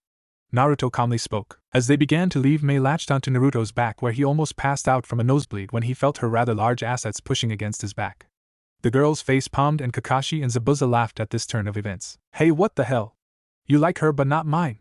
Mine are just as big as hers," shouted the Kyuubi, sending him the mental image of her pressing her up with her arms and pouting. Now is not the time for that, damn it. After having made it a little more than halfway to Konoha, the group decided to finally rest. It had been a long day and they had been working since the night before without rest. It helped to get their minds off of what they had done, but at some point their bodies needed rest. Finding a clearing near one of the many waterfalls that were scattered in High no Kuni's forest, the group decided it was the perfect place to do so. The girls, May included, went off to the waterfall to wash the grime and filth off of them while the guys would set up camp. Naruto was of course getting highly irritated as every time Zabuza or Kakashi would look at him they would burst into a laughing fit. It had been fine the first 2 times, but after the 50th time it was grating on his last nerve. Right as he turned around to threaten the two with his blade, his jaw dropped because the girls chose that same moment to return from their pseudo-bath. He had of course seen Ino and Yakumo close to nude various times, and although he wasn't necessarily desensitized to it, it didn't affect him as much. Haku had a few years on the two but was much more modest in the clothing department, so she wasn't the reason for his reaction. No, his reaction was because of May. He had been right when he assumed she was beautiful when clean, but he had been in battle mode at that point, so that little tidbit had been forgotten in all the haste and bloodshed. Now, however, he could truly appreciate the view that was May Terumi. Her long flowing red hair, now free of knots and such, shined in the setting sun. It reached well past her pert bottom and covered one of her aqua green eyes, giving her a very enticing come-hither look. The woman wore no makeup, leaving her flawless porcelain skin on display, and he could only see makeup marring such a face. The other eye-catching detail was what she was wearing or lack thereof. She wore what little rags were left of her clothes, showing off her full curves in just such a way that left just enough to the imagination to make people want more. She couldn't really be blamed as she had been a prisoner only a few hours ago, so there was not much she could do about that. The woman sauntered up to Naruto, making sure his eyes were on only her. Kakashi and Zabuza meanwhile were off to the side, dying of laughter at the expense of Naruto's pride. The girls could do nothing more than seethe in jealousy as they knew the woman was strong, probably on Kakashi's level. Inside of Naruto, another redhead vying for his affections was muttering assorted curses and devising ways to get rid of the water slut. As May finally reached Naruto, she slid her hands over the blonde shoulders and with as sexy a voice she could muster, which was damn sexy mind you, she said, "See something you like?" And at that the Jinchuriki had to use every single ounce of willpower to keep his mouth shut and stop himself from looking like an idiot. Instead, Naruto just gulped and nodded his head slightly. "I'm glad that my very handsome savior likes what he sees." Trailing a delicate finger across Naruto's jawline, she continued, "I still have yet to repay you for that, don't I?" Finally gathering what was left of his dignity at this point, Naruto managed to mutter out, "It was no problem. Just what I do. Well, regardless of that, I still owe you quite literally my life. So my dear savior, what is it you want? I'll give you," and here she leaned her head to literally breathe the next word into his ear, "anything." A stray thought in the back of his mind wondered if he should help Zabuza and Kakashi, as they looked damn close to dying from lack of oxygen. Before he could make even more of a fool of himself, the younger girls had had enough of the red-headed slut hitting on my man and dove into action. At this I mean Haku threw Saban aimed at certain nerve clusters that would render the redhead unconscious. Naruto, being Naruto, attempted to save May by moving her out of the way. The consequence of these actions left the girls even more jealous, the one-eyed wonder and his eyebrowless partner unconscious from a nosebleed, and our lucky bastard of a protagonist with a set of very pert, soft, and bare D-cups pressed to his cloak chest. His last thought before he embraced the darkness that was unconsciousness was, "These girls are either gonna make me the happiest man on earth or send me to an early grave." Don't know which I prefer. Naruto woke to find himself with his head laying in the lap of the one responsible for his little nap. Before he could return to that nap once more, he gathered as much willpower as he had left, took off his cloak, and offered it to the Kiri beauty. She pouted at him and said, "What, you don't like what you see?" Pushing her large assets together further accentuation them if that was even possible. "Trust me, Mei-san, I really like what I see, but I don't think entering Konoha with you like that will be the easiest of affairs, so if you would," was his blunt reply. She inwardly smirked at his comment, and so it begins. Faking a sigh, she continued, "Fine. But only if you don't call me Mei-san. Call me Mei-chan." Naruto conceded, and she took his offered cloak as she zipped the cloak to cover herself up. Naruto's sweat dropped, thinking, "Glad sensei put seals on it so it could expand if need be, otherwise I'd never be able to wear it again. You know, Naruto-kun, I may just keep this cloak of yours." Hugging herself, she squealed, "It's just so comfy and warm." Crying anime tears, Naruto thought, that cloak was a gift from sensei too. It made me look so badass. Childish thoughts aside, Naruto's eyes instantly grew serious. Now I know Gato and his men have done some despicable things, but capturing Kunoichi? As far as I know, he was never that stupid, and Kiri is quite the travel from Nami. So how did you end up in his filthy hands? Mei's shoulders sagged and her face dropped all pretense of emotion.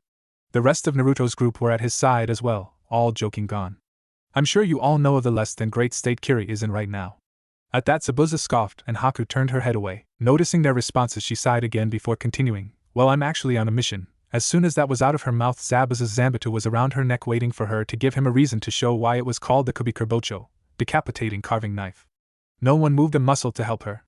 Minutes passed in tense silence before, in a commanding voice, Naruto called, "Zabuza, remove the blade." Zabuza was going to question him when he saw the look in the teen's eyes. "TCH, better not be a mistake, Gaki," was all he said before lifting the blade from her throat. Mei sighed in relief before she noticed that only herself, Haku, and Zabuza seemed to be questioning his decision. In his position, she would have let Zabuza do what he was known for. The blonde container looked at her and said, "People in my family have been known to show some empath powers. Due to certain circumstances beyond my control, that sense was amplified, and I can now tell exactly how people around me feel." Her eyes widened at this. He was a friggin' human lie detector. He knew to trust her cause he could damn near read her mind. Zabuza just chuckled. "Gaki, is there no end to your surprises?" Chuckling himself, Naruto replied, "Like I said, remember who my parents are." "Hey, yeah, who are your parents?" "I mean, to have a kid like you, they got to have been really powerful themselves, and the only blondes to come from Konoha are Yamanakas, and unless Blondie over there is into incest, that no way." Mei's jaw dropped as she realized who his dad was. "Haha, yup, dear old daddy was the Yandame Hokage," Naruto smirked. "This guy is perfect. No wonder he's as strong as he is. He's probably had people like Kakashi and the Sandame Hokage himself training him since he could walk. And if I'm right, he's the Kyuubi's container as well." "Who was his mother, though?" "Kushina Uzumaki." At Mei's confused look, Naruto elaborated, "My mother was Kushina Uzumaki." Mei's jaw met the floor once again. Holy shit, the last of the Uzumaki was his mother. Jackpot. "Now that you don't need to be worried about being decapitated, would you continue with your story?" Kakashi drawled out. "Huh. Oh right. Well, I was on a mission, but not for the Mizuki. I'm actually the leader of the rebel faction in Kiri, and I went on a diplomatic mission hoping that Konoha would aid us in our cause," Mei said, looking down. "I was turned away because the Sandame did not want to involve his village." She looked up when she heard Naruto scoff. She got angry at him, thinking he scoffed at her for being dumb, but what he said next shocked her, not surprised. Up until about a month ago, the man sitting behind that chair was just the shell of a once feared Kage. He received varying reactions at this.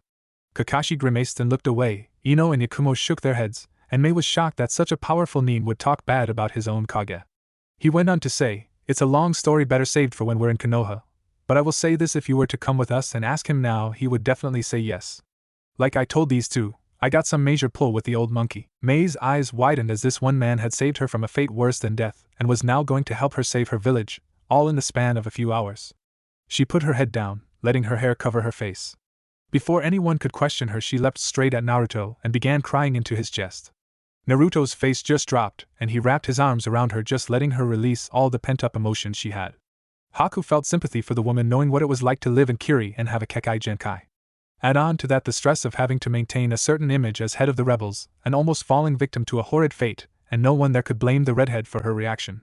She was only human, and could only take so much. And now here was someone who was essentially relieving her of a good chunk of that stress, and not out of greed or lust, but because he felt it the right thing to do. "Damn, it feels like we've been gone for a year or something, any?" questioned the blonde Uzumaki as he and his group gazed at the massive gates of Konohagakure no Sato after having been gone for a little over a month. Ino and Yakumo smiled, excited to be home once more and be able to see their families again.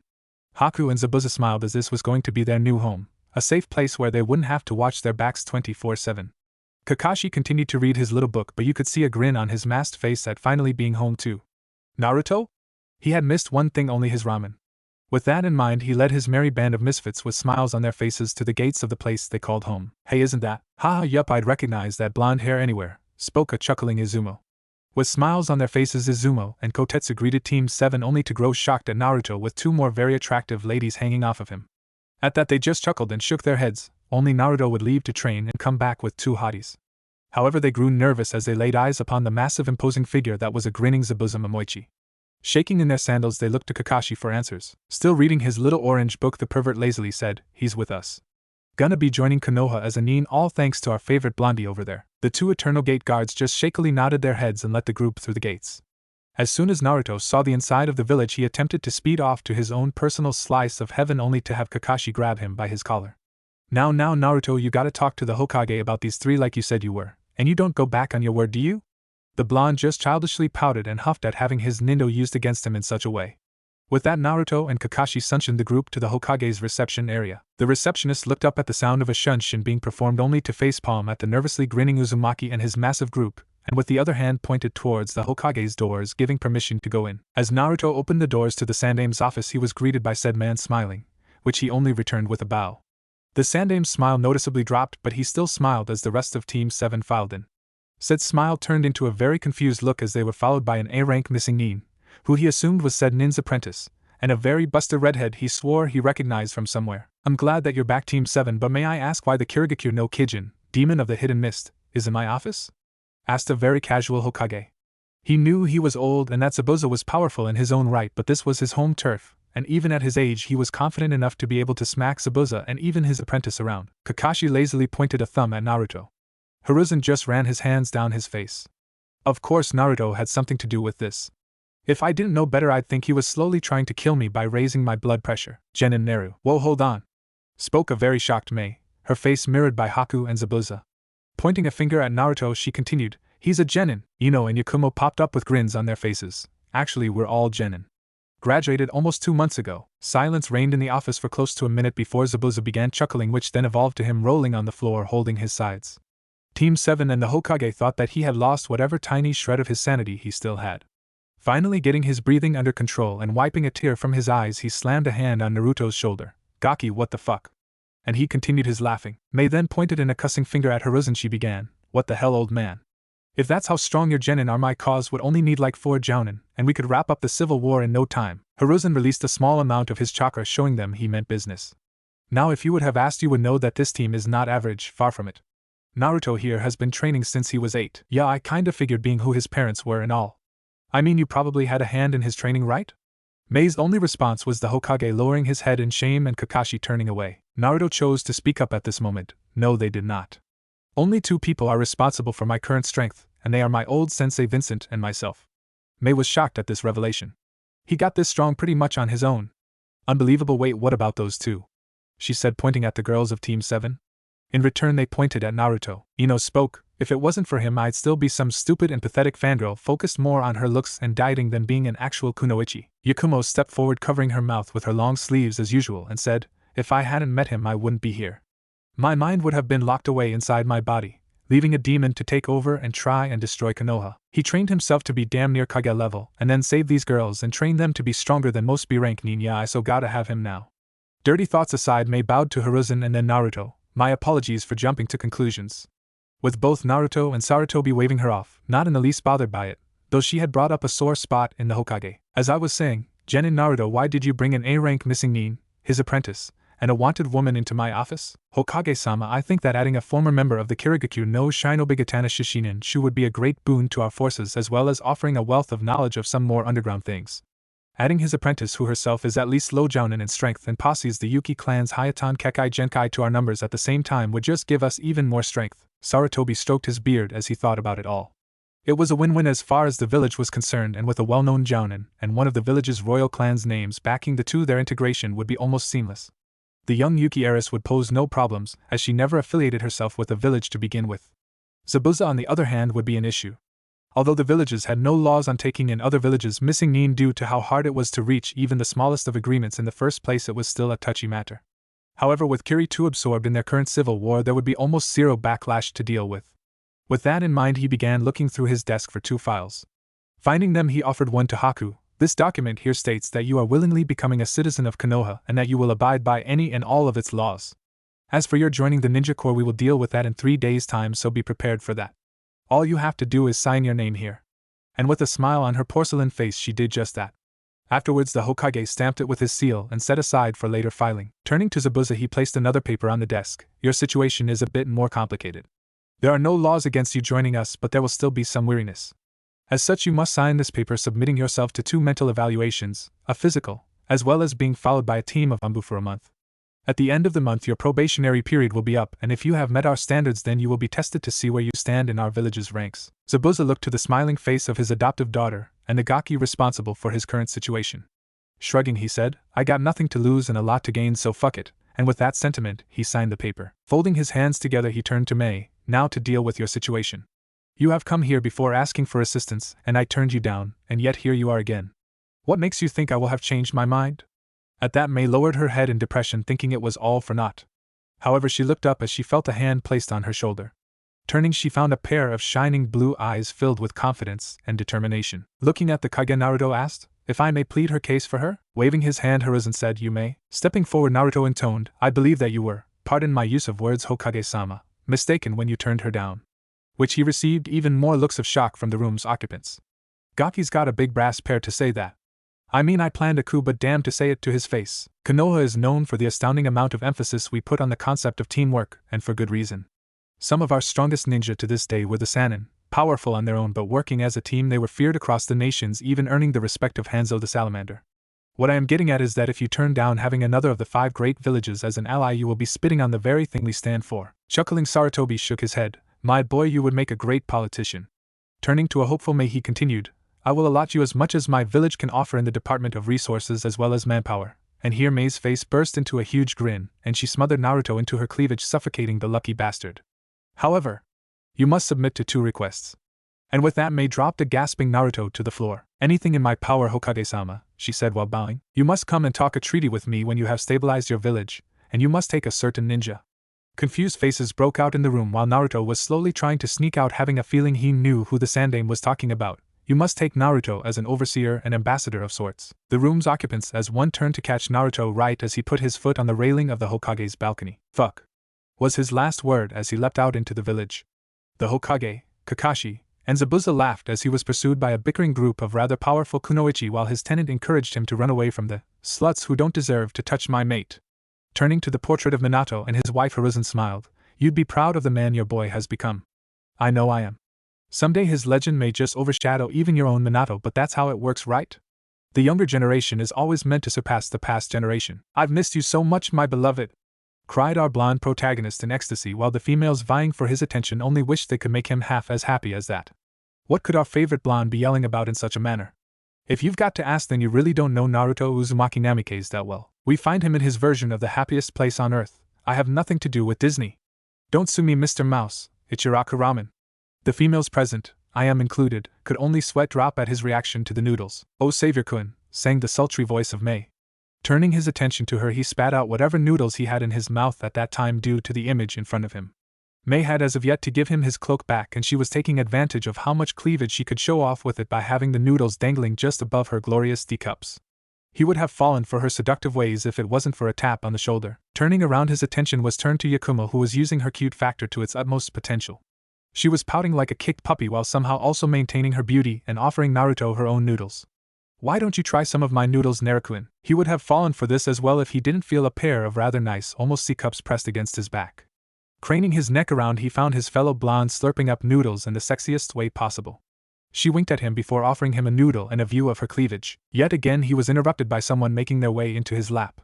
Looking down, he found his vision obscured by raven black tresses, only to feel a hand lead his face down to enjoy some of Haku's delicious noodles. No sooner had he opened his mouth to enjoy that piece of heaven only to have it robbed from him as the girls began a cat fight over whose noodles their crush would eat. All the blonde could do was face palm, and not wanting to get into a fight he would lose, resigned himself to eating his own bowl.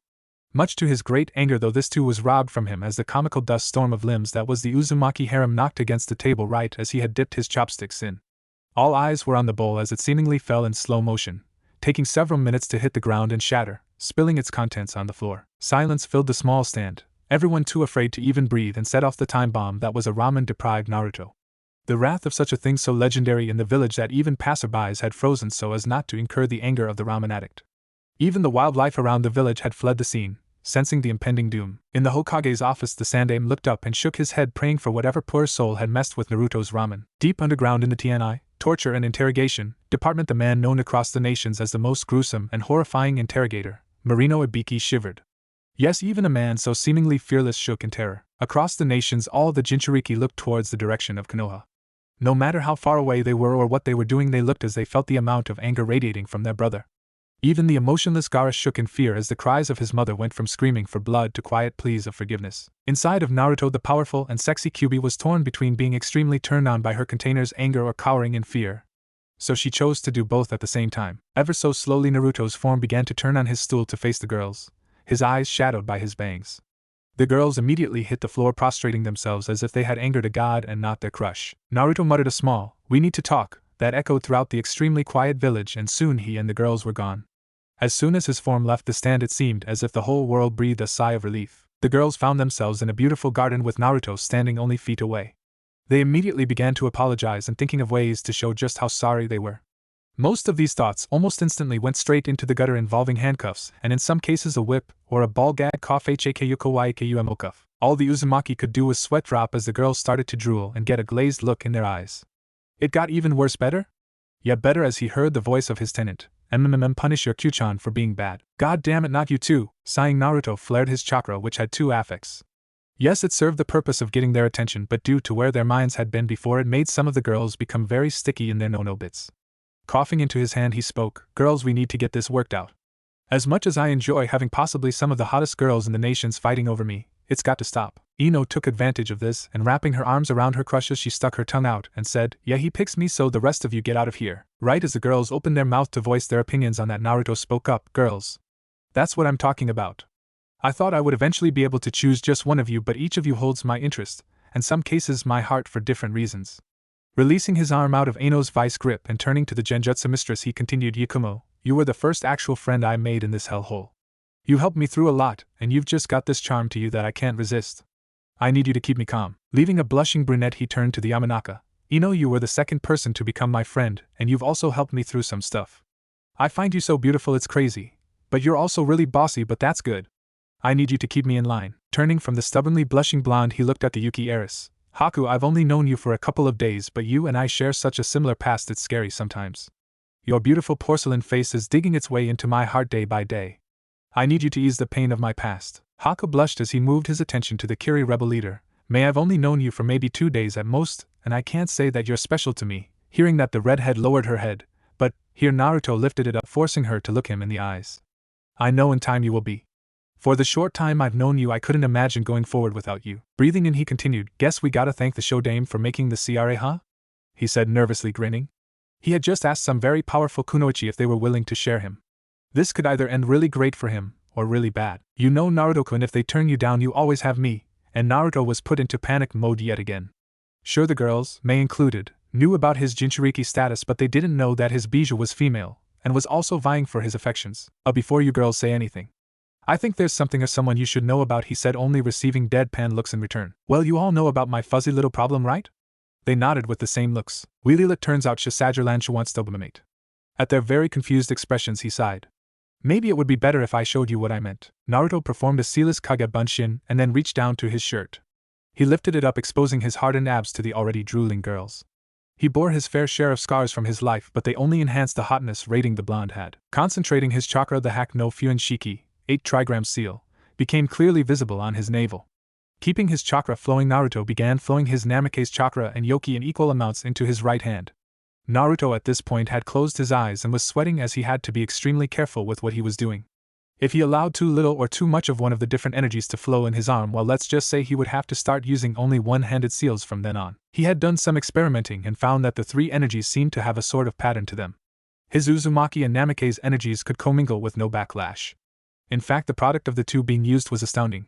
He could construct matter and even energy itself when doing so, and he could also destroy it on a cellular level, something that went against the very laws of physics. It made sense though. Namikaze's chakra was the power of manipulation. It allowed him to manipulate any and everything as he pleased. Uzumaki chakra dealt with matter, the creation and destruction of it. Mixing the two made him damn close to being a god. As such, he had taken to calling this transcendence. Yes, I stole it from Bleach tongue sticking out. When he mixed Uzumaki and Yoki together, he gained another surprise. When the two mixed in any manner, he gained the ability to use nature chakra in its purest form. With that came the ability to control all the elements in their rawest forms and boosted physical prowess to unprecedented levels, even by ninja standards. Of course, this was Sage mode, however, he still had his drawbacks. When he entered Transcendence, he could not use any jutsu that involved the elements. He guessed that due to his physical and spiritual limitations as a human, his body sacrificed its link to nature to allow him to enter this transcendent state. Much the same in Sage mode, he could not use any Jakuken jutsu. Due to how the two modes deactivated the other when he entered them, this also meant that his healing factor was also weakened. He was of course extremely hard to kill in either state, but it was much easier to do compared to when he allowed all three energies to flow through him naturally. Another drawback was the concentration involved in calling upon these states. It took him at least a minute and a half to enter the states, and in the world of Nin that small window could mean death for him, or those he was protecting. Seeing the success of mixing Uzumaki energy with the other energy sources, he tried to the same with Namikaze and Yoki energy. The result had not been fun. It seemed that due to the personality and nature of the two energies, they warred against the other. After some thought, it made sense. The nature of Namikaze's chakra was almost godly, meaning it was not of this world, not of nature in other words. Yoki, especially the Yoki he received from Kyuubi and was making into his own, was nothing but nature. It was the essence of nature, emotions. As such, the two clashed and could not mix properly without repercussions. Being a stubborn Uzumaki, though, he would not leave it at that. Through trial and severe errors, he had found that if balanced to perfect and equal amounts, the two would not fight or cancel the other out. Instead, he was gifted with the ability to manipulate the elements, life, and even human emotions. Doing so unsettled Naruto greatly. Being an empath showed him how vital and important human emotions were to life. For him to take control of them, or even overwrite them with his own, was sickening. He had sworn to himself that he would never use that power if he could help it. However, he found that mixing the two, when applied to the ninja arts, gave him some amazing power in both Nin, Gen, and Fuinjutsu. In regards to Fuinjutsu, it allowed him to write seals anywhere he pleased, even in the very air in front of him. It also allowed him to rearrange pre-existing seals to his liking, which is what led to what he was currently about to do. Taking advantage of this power over seals, he was about to attempt something he had actually never tried before, bringing the Kyuubi out of her seal into the real world. Her physical body had been destroyed when she was sealed the first time by the Shodaime and Mito, but being a massive constructive chakra, he could use his own Yoki and hers to construct a new one thanks to his Namikaze chakra. Well, that's how he thought it would work in theory. He heard the girl's gasp as he felt his arm become covered in the two fighting energies. When he felt that he had enough, he reached for his seal. He felt his arm literally sink into his stomach as if his body was made of nothing but liquid. He dug around until he felt what he knew to be the Kyuubi. As he wrapped his hand around her, he could hear her screaming, "Naruto-kun! What are you doing? Stop! Please stop!" Naruto yelled. The last thing the blonde saw before his world exploded in pain like never before was a flash of red and the screams of Naruto.